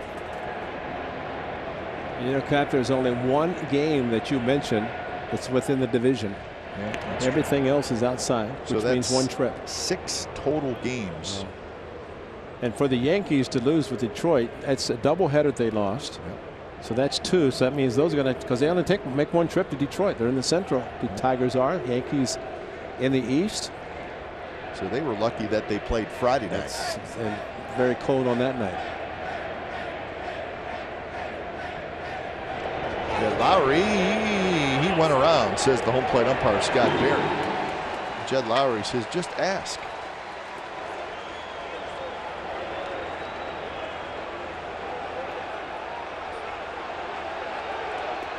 Looks like Scott Berry has a little bit of a short fuse. Yes, he likes he to does. take that mask off and make sure everybody sees him talking back to the player. Well, you make the call. It's not a swing. I mean, with the bat, and that's why Jed at least saying, and you know, Adrian Beltre probably the smartest where he points, and because once that home plate umpire makes the call, there's no change from a corner umpire. First pitch in the dirt to Chris Davis.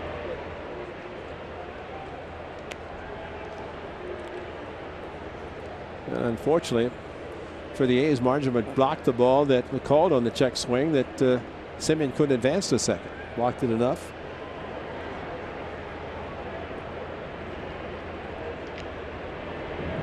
Chris Davis, couple of fly balls to center field in the ball game. This one hit shallow down the right field line. Cano hustling over there, and Cano makes the catch.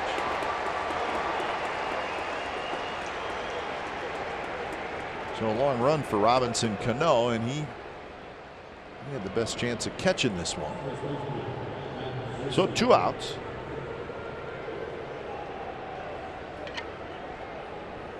And remember that Royals game, Ohtani was supposed to pitch. That's right. It was 33 degrees and very windy in Kansas City today, and they said the wind chill was 11. Aye. So they called that game off. Ohtani will now pitch on Tuesday.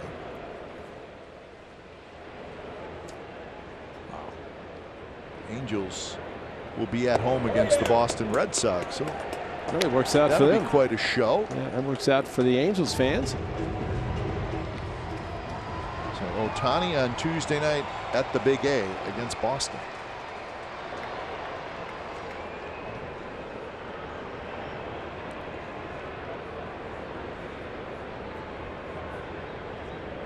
One to Olsen, and he holds up 1-1 the count.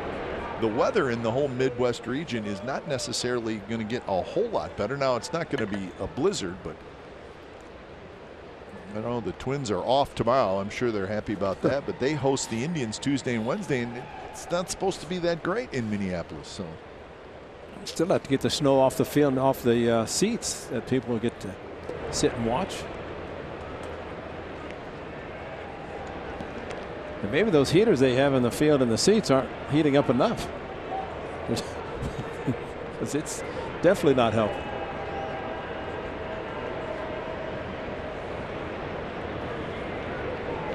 So 2-1 to Olsen. And the Tigers are home all week this coming week, so they'll be trying to figure out how to get all their games in. Well, the A's have had 16 games scheduled. They play in the 16th game today.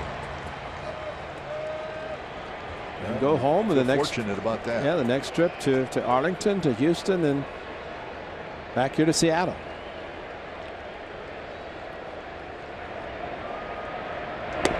I can't wait to ask Hawk Harrelson about his weekend in Minneapolis. And the Hawk still travels, right? Still does the road. You know what? I think he's down to doing. So he's doing fewer road games. Fewer. Oh, really? Yeah, and he may spend that weekend in Florida, where he lives. Smart man. Yeah. Well, let me tell you something, Foss. The Hawk. Hawk was the original free agent. Swing and miss. He struck him out. That is 7 strikeouts for Felix Hernandez. He's been good so far. Good ball game. Bottom of the 6th coming up. 2-1 the A's lead.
At home, in the office, or on the go with MLB.tv. It's your subscription includes MLB At Bat Premium, allowing you to watch live baseball on your favorite supported devices. Blackout and other restrictions apply. Visit MLB.tv for details. So bottom of the 6th inning, it's a tight one. 2-1 the A's lead. Segura, Cano, and Cruz against Sean Manaea. A couple of hits and a run. So far for Manaea, he's been good again. A little bit outside, 2-0. 78 pitches for Sean Manaea.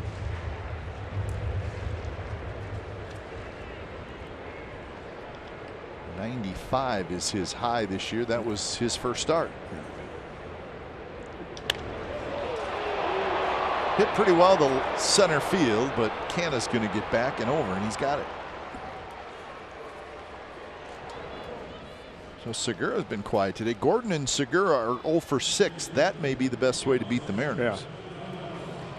Yeah, Cap, when Sean Manaea pitched against the Rangers, he won the game 6-2. The A's had a good inning. He pitched 8, probably could have gone 9. He threw 94 in that game, but saved some bullets with the lead that the A's had at the time. But it's great to see his maturation. I mean, he is doing so well considering when he came up and how raw he was and how much better he has gotten pitching at this level. Well, you like to see the progress, that's for sure. Last year, Manaea was 12-10, 29 starts. Yeah, he's been pretty consistent around that 30 start mark. Simeon has it. Simeon on to first, 2 away. And the durability is what you want in a starting pitcher, and to be a leader on a staff. And Sean Manaea has shown that, first of all, can stay healthy. He works at it and just continues to pitch very effectively. That 9-pitch second inning, 9-pitch fourth inning really were very helpful for him, keeping the pitch count where it is now at 81. So he faces Cruz with the bases empty and 2 outs. Speaking of shoes, wow. Cruz a line shot, 1 hop right to Simeon. Throws across. So another quick inning for Sean Manaea. How about 6 pitches? 2-1 A's lead.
Is brought to you by the Chrysler Pacifica Hybrid, America's first hybrid minivan. Test drive one today.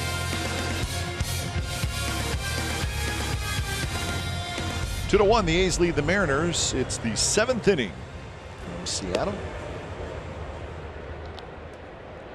Party deck jumping again today. A's will be home tomorrow night at the Oakland Alameda County Coliseum. White Sox and the Red Sox are coming in this week. Of course, the White Sox haven't played in a while. Last time they played was Thursday. Red Sox, on the other hand, they keep playing and they keep winning. They won again today. Wow. 3-1 over the Baltimore Orioles. It's been cold and rainy back there in Boston, but they're continuing to play. 13-3 now are the Boston Red Sox. So we'll get our first look at those guys. They're going to be in Anaheim first, so they'll play 3 in Anaheim and then 3 in Oakland. Now Chris Sale, well, Ray, he pitched today. Had 8 strikeouts in 5 innings, so he will pitch against the A's next week in one of those games.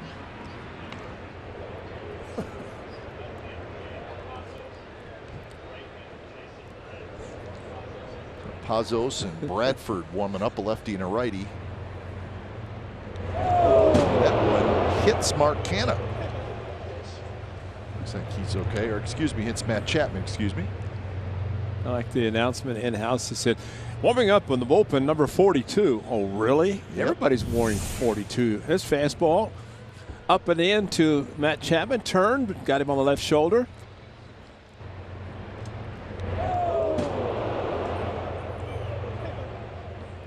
Drop the bat and go to first. Start an inning.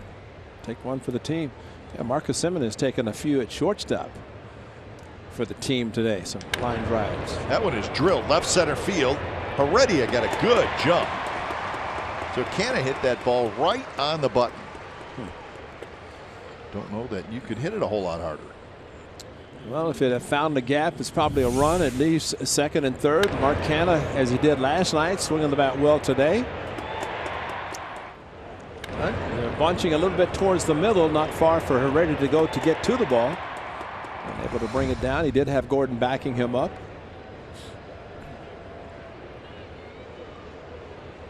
So Piscotty hits his third at bat. He was hit by a pitch.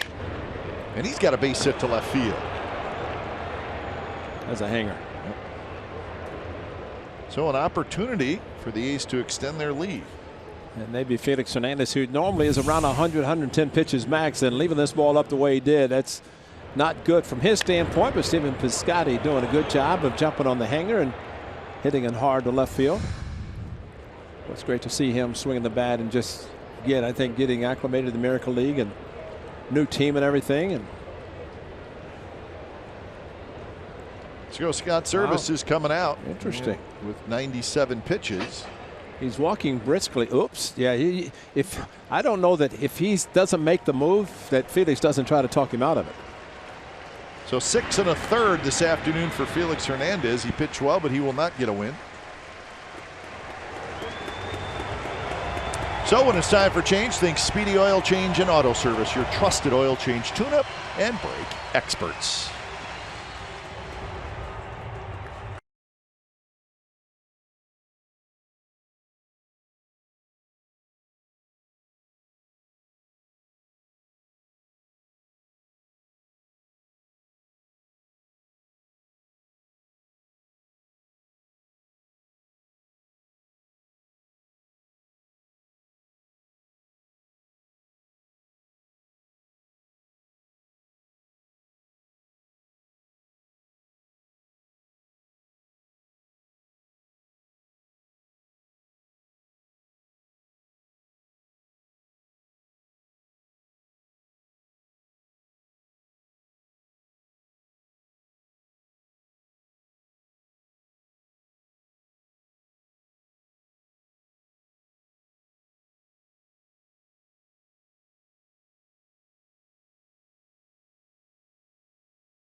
You figure it's going to be an outstanding outing, and he was true to form.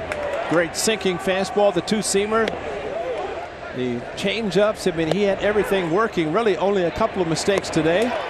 One, the two-run home run to Jed Lowry, but those pitches you're seeing right there are just very, very tough. That's not a check swing, or not a real swing. It was checked, and Felix pumped as he struck out Matt Olson. That to end the 6th inning, but out in the 7th after hitting a batter and base hit. And for Felix Hernandez, just 97 pitches, and I say just because the way he's pitching, he knows how to pitch. Now Pazos is coming in. James Pazos, the A's have seen him for the first time this year, but he's essentially a fastball slider pitcher. Does throw hard. Faced the A's 3 times last year. In those 3 appearances, 6 strikeouts. He gave up just 1 hit. So Scott Service going to this bullpen again, this time in the 7th inning, trying to keep the A's from adding on. And a couple of lefties coming up, Maxwell and Joyce. So Pazos in. 2 on, 1 out. Bounce towards short. This could be 2, and it is. So 1 pitch. Maxwell hits into the 6-4-3 double play, and the A's do not score. 7th inning stretch time from Safeco, 2-1 Athletics.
It's brought to you by Toyota, designed for the grind that comes through every time. See your local Toyota dealer today. Toyota, let's go places. By Southwest Airlines, low fares, no hidden fees. That's transparency. And by Xfinity, X1 will change the way you experience TV.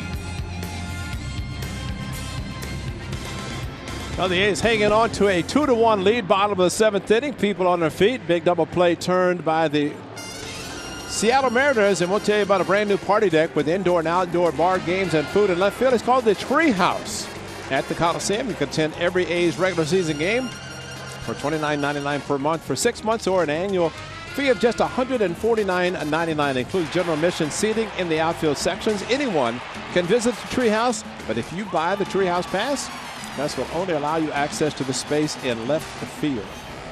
Jumping there, and of course Chris Townsend is out there hosting the A's pregame show, and a lot of things going on at the Coliseum, especially in the Treehouse, and we invite you to visit it. And probably once you do, you decide, I'm going to stay. So bottom of the 7th inning, the A's clinging to a 2-1 lead. Sean Manaea has been terrific so far. He's going to face Seager, Haniger, and Heredia here in the bottom of the 7th. Yeah, crowd this afternoon here at Safeco Field, 25,882. Last night, Bradford came into the ball game for the Mariners, 1st and 3rd.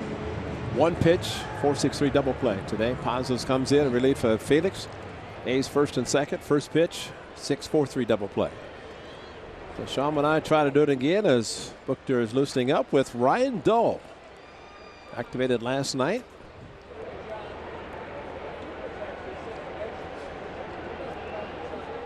So here is Seager, who has struck out and singled. So he has one of the 2 hits for the Mariners. The other one, the home run. This one was hit high in the air, straightaway center field.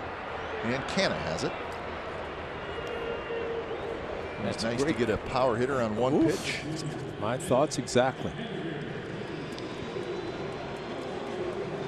I kept thinking about the roof closing because of potential rain. See the ratio, the 31 balls, 52 strikes for Sean Manaea. But at Rogers Center, they say that when it's open and closed, it's different the way the ball carries. Here, you have the outdoor elements, so it's not really affecting as it's been cold for these 3 games, but can't complain considering the bad weather back in the Midwest and East. Yeah, us saying it's cold here probably. We should probably just not say it. Yeah, probably zip it. I won't say it again.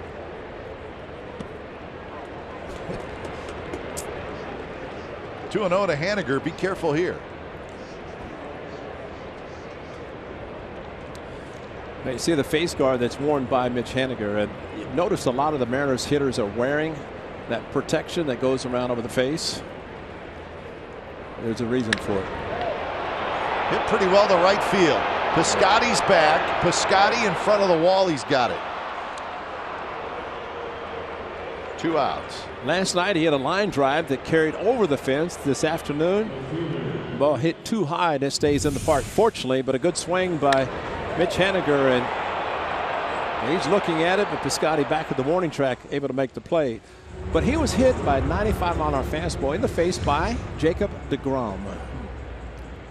And after that happened, a lot of the Mariners said, I think we're going to go proactive. And you're seeing a lot of players around baseball now wearing that protection. Not a bad idea. Not a bad idea, because if you think about it, Mike Trout got hit, but Chad Pender, who we hope is activated tomorrow night, said that he wears it because he's close to the plate. When Chris Iannetta was hit last year, remember the Diamondbacks, you could see a lot of players starting to wear it, and really can't blame him.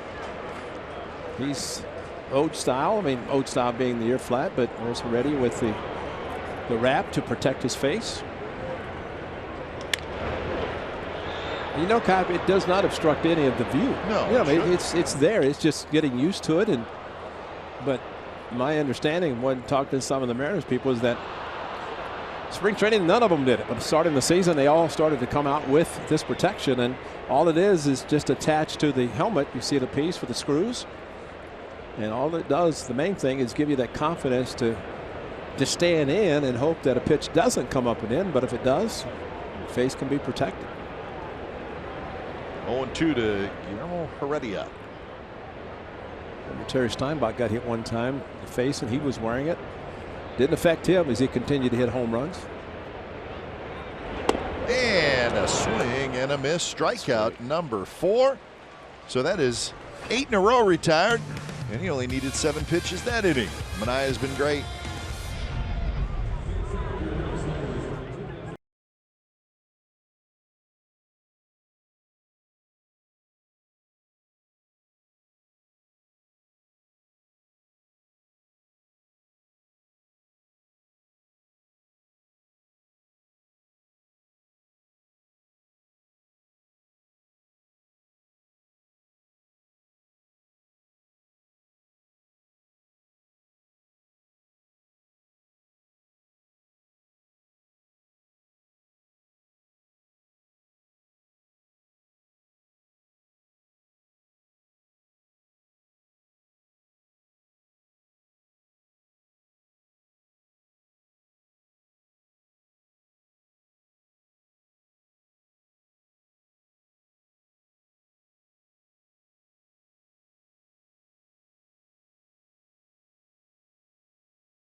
Tomorrow night to host the Chicago White Sox in the first of a 3-game set. Daniel Migden for the A's. Young right-hander Ronaldo Lopez for the White Sox. Coverage begins at 6:30 with A's pregame live. White Sox, they will bring a 4-8 record into the Coliseum. And again, they are the visiting team that was in Minneapolis all weekend. So the White Sox have had 3 days off.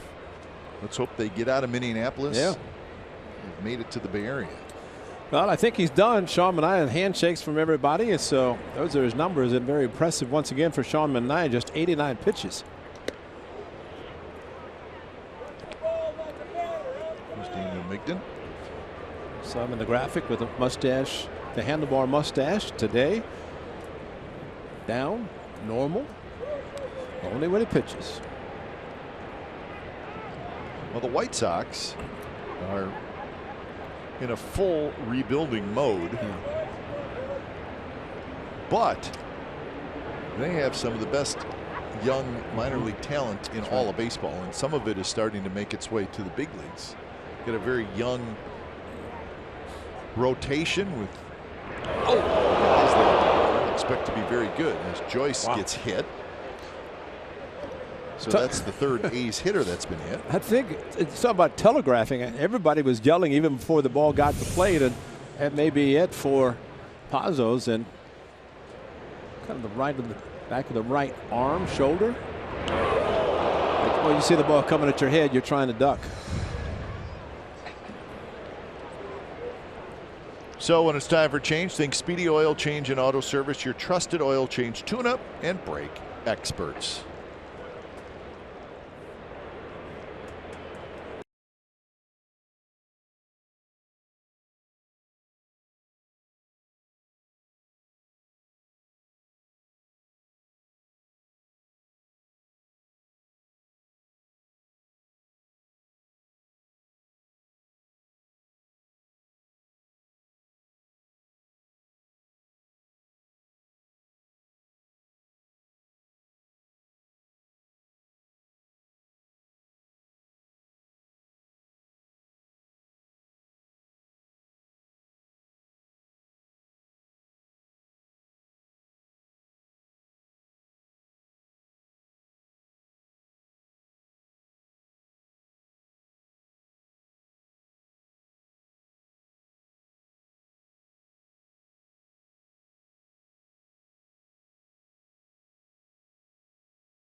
Batter as Matt Joyce reaches with a hit batter. And we'll tell you that we have the only bobblehead that honors our city and one of the most successful movies in cinematic history. It's called Black Panther. Oakland A's and Marvel are proud to release a glow-in-the-dark Black Panther bobblehead in honor of Oakland and hometown director Ryan Coogler.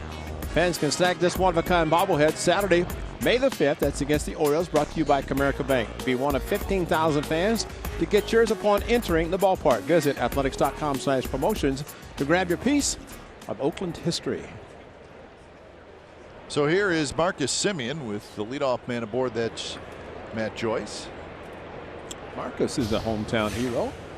Bay Area. Marcus Semien. Jason Bradford comes in for his third appearance. Bradford last night. Yeah. He does not throw hard. The fastball, slider, 2 pitches. He was actually the winning pitcher last night. He was. 6 relievers were used last night by the Seattle Mariners. It was determination of the official score because Gonzalez did not go to the required 5 innings. So Marcus Semien attempting a bunt. He's trying to maybe play for the 1 run to add on with 2 innings to go, and bottom of the batting order due up in the 8th for the Mariners. 8-9 then back to top of the order, but you know you're going to see the middle part of the order again. It's Taylor Motter in the foul territory, and Motter makes the catch. Marcus Semien is retired for the first out. Well, that's good because Margman didn't see it. He was kind kind of looking around, the ball about 20 feet from the catcher, but hustling in was the first baseman Motter. Maybe a little bit easier for him to see. Buchter is warming up out in the A's bullpen.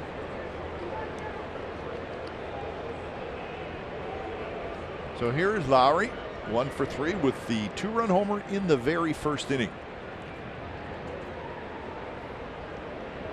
And he taps this one slowly right side. Motter makes the play, turns around. His throw is a little bit behind Bradford, and Lowry's going to have a hit.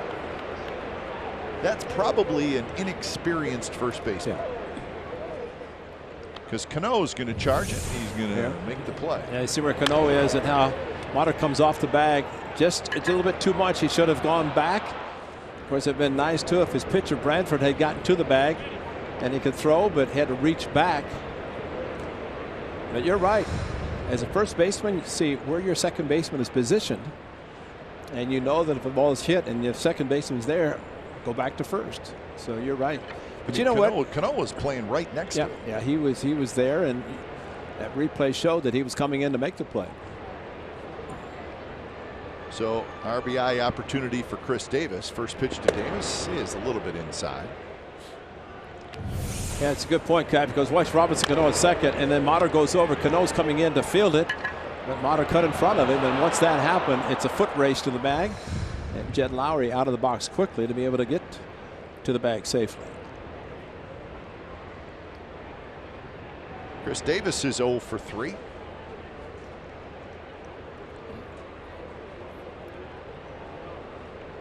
A's with 6 hits, the Mariners with just 2.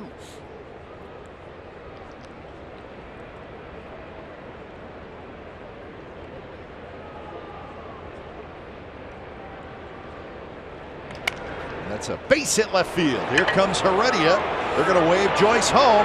No, they're not, as he puts on the brakes and he has to scamper back to third. Matt Williams waited as long as he could, and right at the last second he threw the hands up. In fact, he was waving him about right till Joyce got right to third base, and then Matt put his hands up. And there's your open stance, or at least the upper part stays closed, the bottom part opens, and stop, because he would have been out. But he's got the head down, pick up your third base coach. He does, and at that point he stops, putting on the brakes. Good throw by Heredia. So the bases are loaded. There's 1 out. Olson is the hitter. Mel Stoudemire Jr., who's doing the talking. Worthy of a mound visit, which, why not? So Joyce at third, Lowry at second, Davis at first.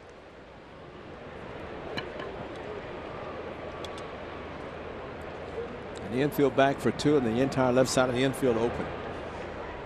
The thing that Bradford does is throw a slider, the Garrett Richards curveball that came out of the wheelhouse of Olson on opening day. Turned out to be a solo home run down the left field line. But if you pitch him outside like that, Kite, I'd say Matt Olson going to go to left field, and he should.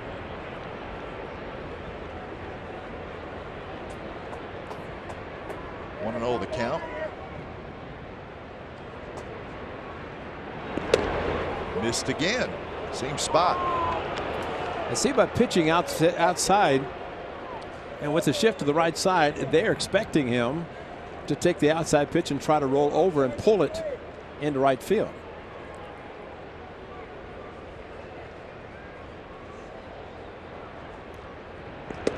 Swings and misses on that one. See, in the inner part of the plate. Olson is lined out, hit a fly ball to left, and he has struck out. Back-to-back outside, and then the one inside, but still at 90, not really tremendous velocity from Bradford.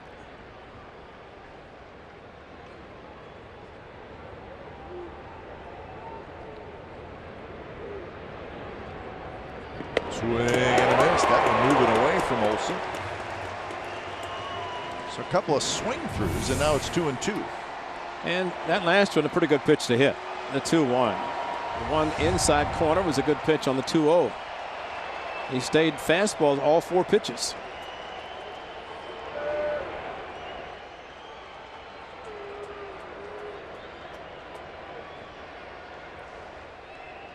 And he got it. He went upstairs with the last fastball and a huge strikeout for Bradford.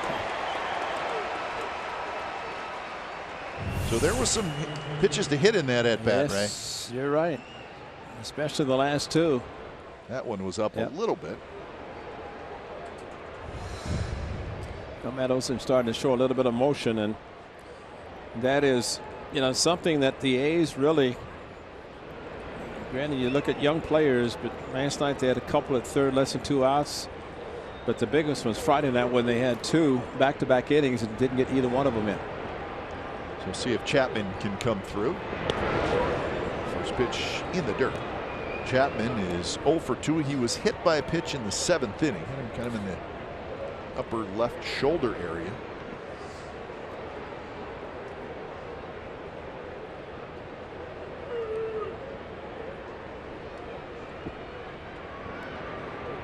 Marjima is fixing his shin guard. Looks like he's got that taken care of. Wade LeBlanc, one of 3 lefties the Mariners have in their bullpen. LeBlanc, Sepchinski, and Pazos. And that one is lined left field right at Heredia. Boy, Chapman just scorched one. But Heredia is there, and the A's leave them loaded in the top of the 8th.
Two 7-0 for the A's, 1 2-0 for the Mariners. Both starting pitchers very good. Sean Manaea, 7 innings, just 2 hits. Felix Hernandez had 7 strikeouts in 6 1/3. Lowry with an early home run, Motter with a home run. So a well-pitched game by both teams, and it's a tight one as we head into the late innings. When it's time for change, think Speedy Oil Change and Auto Service, your trusted oil change, tune-up, and brake experts, as Ryan Buchter comes in. Buchter has appeared in 8 games, no record, 2.35 ERA. And he's going to face Motter, Marjima, and Gordon. So 8, 9, and 1 in this Mariners lineup. So it looks like the A's will have to get through the heart of that order one more time. I wonder if this move, typically you say, well, you got a couple of righties coming up, bring in a righty, but they got a kid named Vogelback on the bench. And the 2 monster home runs that he has hit already in the series, and maybe this is try to keep him on the bench. This one's popped up on the infield toward Matt Olson. So Olson grabs it. Well, Matt Chapman cannot hit it any harder than he did. It just happened to be right at Heredia, who made the play. 112 miles per hour off his bat. I remember many years ago when I saw one of the greatest hits ever, and that was Mark McGwire hitting a home run off Randy Johnson at the Kingdome. And it said 111 miles per hour. But it wasn't the velocity from Johnson, it was off the bat of Big Mac. But that was fastball meeting great swing, and a bullet in the upper deck at the Kingdome. Marjama, a walk and a ground out so far.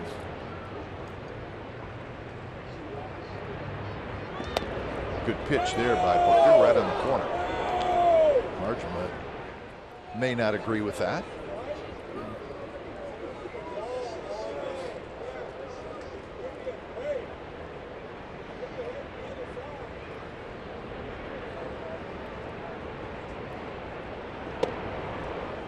So Sean Manaea, 7 terrific innings. Looking for his second win of the year.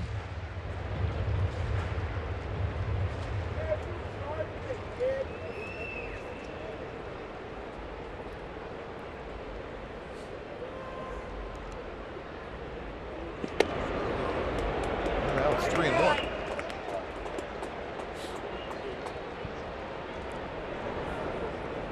Blake Trinan gets up, no surprise there. And this is not, he's not getting loose for the ninth. If something happens this inning, I would think he's in. He hasn't pitched since what, last Saturday? We could go yesterday now. Yeah. Lost Sunday. The 7th of April. Yeah. Did pitch in LA, and these 2 games here, Friday and Saturday, the A's have lost. Rolled up the third base line with foul.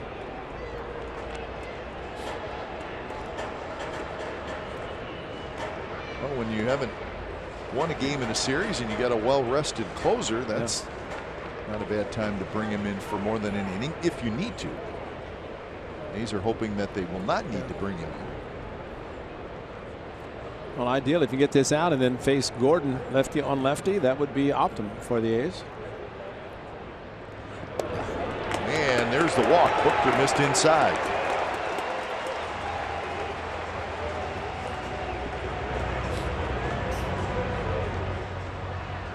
I think too, Ray, and we've seen Bob Melvin bring Trinan in a little bit earlier because of the spot where the other team may be in their lineup.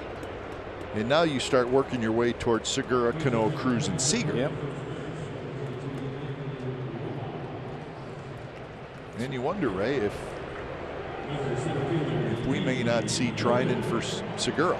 Yeah, I think so. I agree. And it's going to be tough to double up this person. And D. Gordon and Romine pinch running for Marjama, so they've had a little bit more speed at first.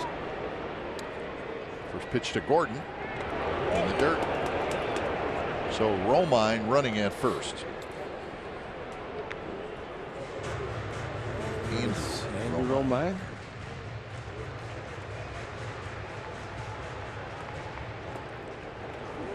Well, the A's caught a break because ball was backhanded by Bruce Maxwell, ball in the dirt. And Buchter can be a little bit erratic with his control.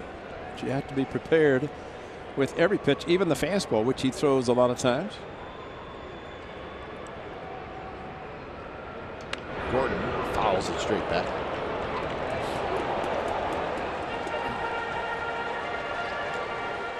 D. Gordon today has been quiet. Fly ball to right, strikeout, and a pop out to first. Well, the crowd has been pretty quiet all afternoon, over 25,000.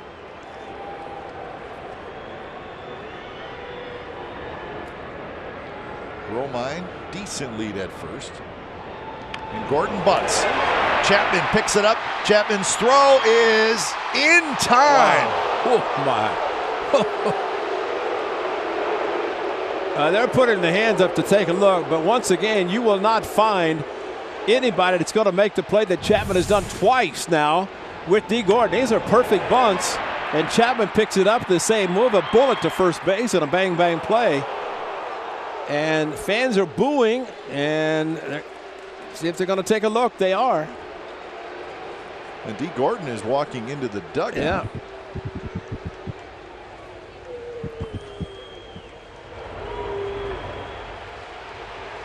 tell you what, that is a tremendous play by Matt Chapman regardless.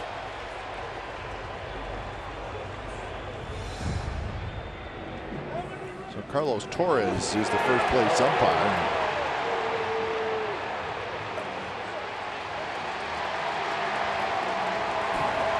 And it does not matter what they're showing on their Jumbotron here. It's what's happening in New York. And the A's have an out call at first base, and the A's are hopeful that it's inconclusive enough to overturn it. And there are 2 outs with a runner at second. But that was a great bunt. Well, I always think it's interesting that the umpires are looking. And you'd think that as great a base runner that D. Gordon is, that he would not be jumping at the bag, that he'd run through it. It's very, very close. Well, they're showing some terrific replays up on the big board here, and it's out. Yeah. See, that's the inconclusive part, and you know they're doing everything they can on the board, but it really doesn't matter. Bob Melvin's going to make a move to try him, but a great play by Matt Chapman again, and it's probably inconclusive that they could overturn this play. Now the ball has to be in the mitt, the first baseman's mitt, clearly in. It cannot be approaching the pocket. So we'll step aside, and the A's get the out call at first base.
There's a couple more looks for you.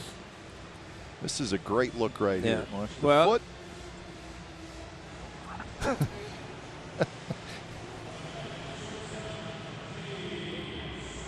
I think the A's got a break. And we'll take it.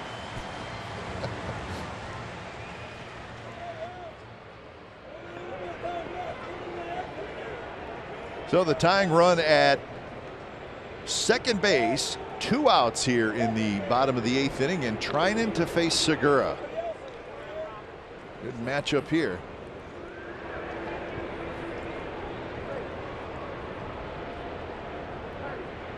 Trinan kicks in the first pitch, strike with a fastball. You're going to see a few Xfinities here. Because Blake Trinan can throw hard. 2 for 3 and save opportunities for Blake. Unfortunately, the one down in Anaheim, and he came into the 7th inning. Romine is the runner at second. And that one's hit toward right center, carrying a little bit, but Canna's going to have room, and he makes the catch. So the tying run stranded at second base, and it's 2-1 as we head to the 9th.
2-1 Friday night.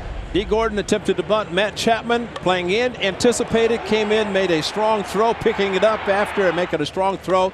This time a challenge, but again a tremendous play. That was the Friday repeated, but here's the one today. This is the one that they did challenge, and a tremendous play by Matt Chapman Friday and now today. And look how quickly he caught and released in the same motion, throwing it very, very hard. And maybe just not conclusive enough to overturn it. Fortunately, it was called out, and he got it. And that was a big out because instead of first and second, one out, runner at second. Blake trying to got a fly ball out. A's will try to do something in the 9th inning. So Nick Vincent is the new pitcher when it's time for change. Think Speedy Oil Change at Auto Service, your trusted oil change, tune-up, and brake expert. So Vincent is the 4th pitcher in the game for the Mariners as he faces Canna, Piscotty, and Maxwell.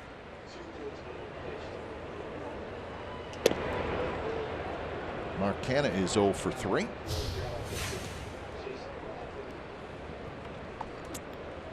It's been Hernandez, Pazos, Bradford, and now Vincent. Vincent pitched last night.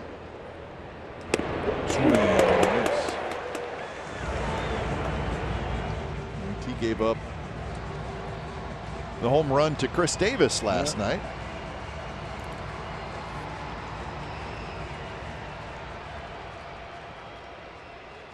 So Canna behind in the count, 1-2. Straightaway defense for the most part, especially in the outfield for Canna. And he got him swinging. So Canna strikes out for the 3rd time. That just went up the ladder, and according to today's strike zone, maybe not a strike, but looks very inviting for a hitter. Mark Canna, no contact. So 1 away, and here's Piscotty.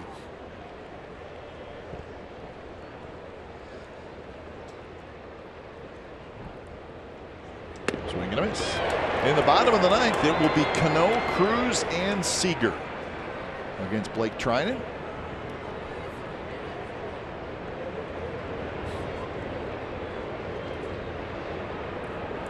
Piscotty has been hit by a pitch and he has singled. Swings through that. Well, maybe something to be said about high fastballs, because Canna struck out in the next 2. The first 2 to Piscotty, both in the upper part of the strike zone. Piscotty's had a good series. He's 5 for 10. Another high fastball, and it's hit foul. You know, some pitchers are trying to do that, trying to pitch up in the zone with the launch angles, but you have to have a little bit of a giddy up for the fastball to pitch up in the zone. Like Trinan, big out with a runner at second. We're trying to pick up the save by getting 3 outs in the 9th. Inside corner, strike 3 call.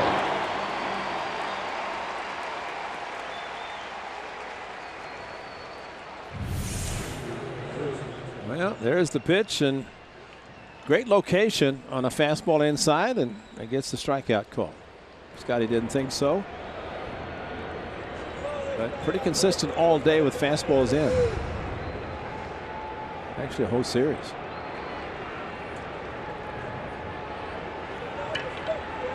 So 2 away for Maxwell.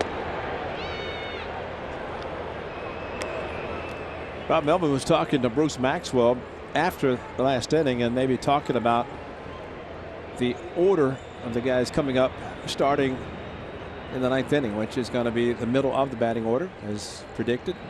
1-1 to Maxwell, who is 1 for 3 with a double.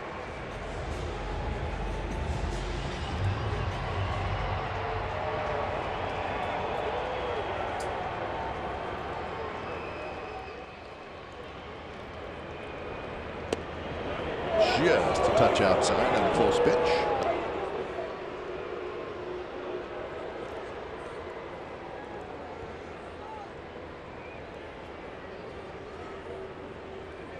Infield shifted a little bit over, not a full shift. Cano playing out Shallow right field.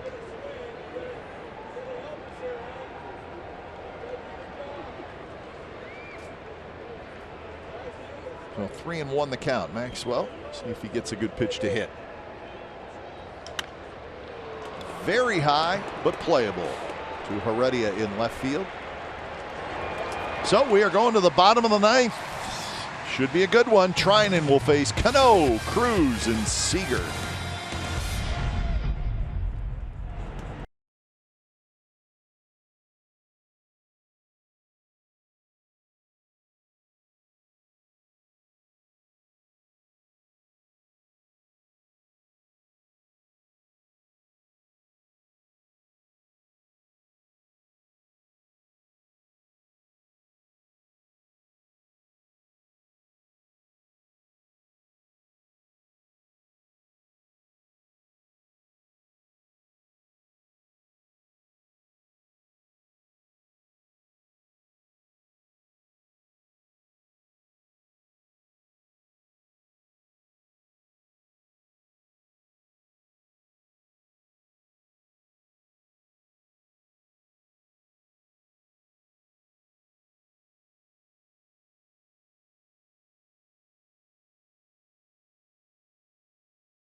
Came out in the first inning on a 3-0 fastball from King Felix Hernandez, and you can see his disgust as he gave up a 2-run home run to Jed Lowry on the predictable 3-0 fastball.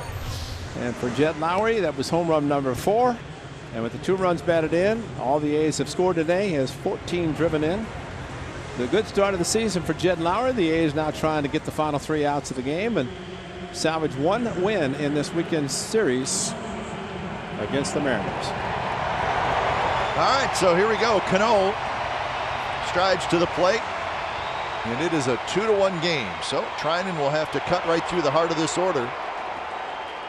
Smolinski comes in the game. He's in center field, so Canna is out.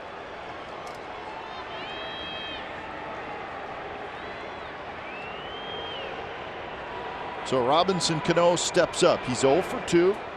A walk and a couple of ground outs. Trinan kicks in the first pitch. A slider and a swing and a miss. Swung right over top. That's a great pitch for the first pitch when he's looking fastball after scatter report, which shows that Mike Trinan does a good fastball.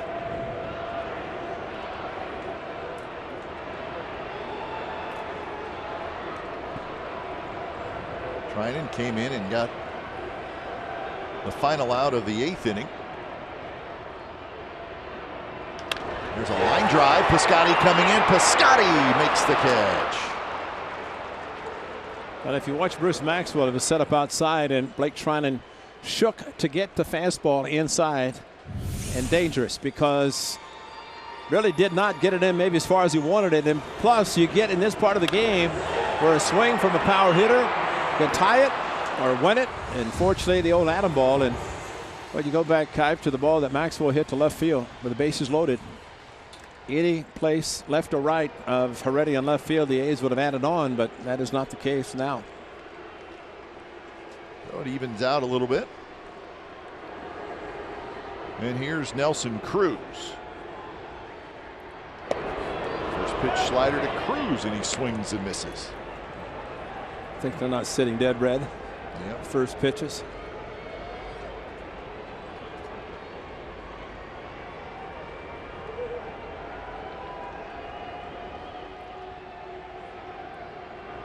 Swing and a miss, and now it's 0-2. What would you throw him now, partner? Yeah, stay with it. All right, those are 2 nasty sliders that were thrown by Blake Trinan. And again, he with a near 100-mile-per-hour turbo sinker. Trying to get him to shake. He's going to go back to slider.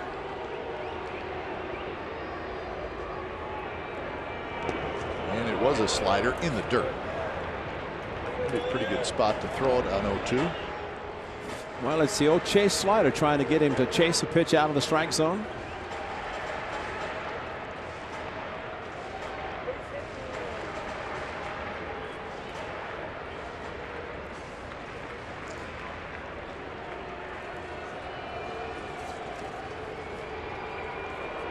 Cruz in this game is 0 for 3.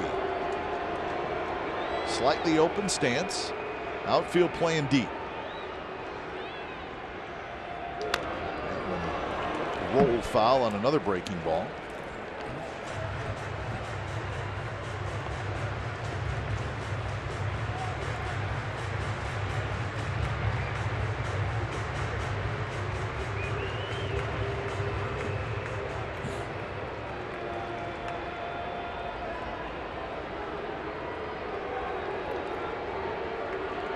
So 1-2.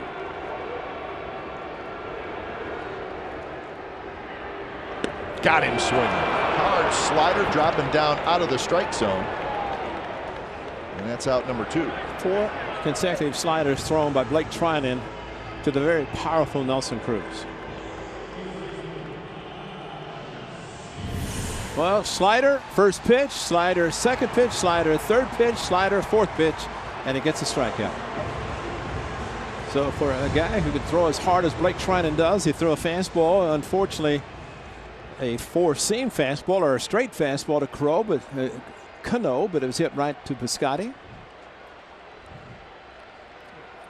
First pitch slider also to Robinson Cano for a strike before he hit the ball at the right field. So 2 away. Here's Seager. Seager has a single today. He's 1 for 3, just 2 hits for the Mariners.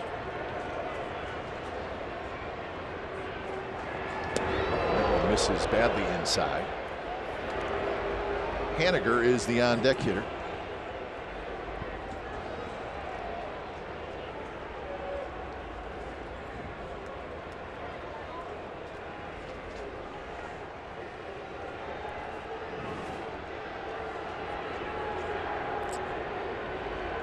Shift on for Seager. He takes that one in the dirt. But Trinan was able to jump ahead of Cano and Cruz, and that certainly helps. But he falls behind 2-0 to Seager. Well, the first 2 hitters he threw slider, they were both looking fastball. He goes fastball that he overthrew to Seager, and then the slider he wouldn't bite at, and now he's 2-0.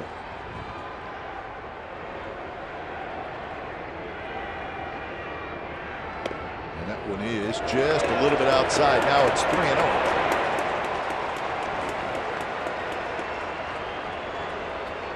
Chris Maxwell looking in the on-deck circle. His number is 42, but his name is Mitch Haniger. He has moved from 4th spot on Thursday night or Friday night to 6th spot last night and today. 3-0 pitch, and Seager was swinging, although he's checking his swing. Doesn't matter. It's a strike either way. Yeah, I'm not surprised. He was going to be swinging, but Trinan has the good, hard fastball. It was up in the zone a little bit.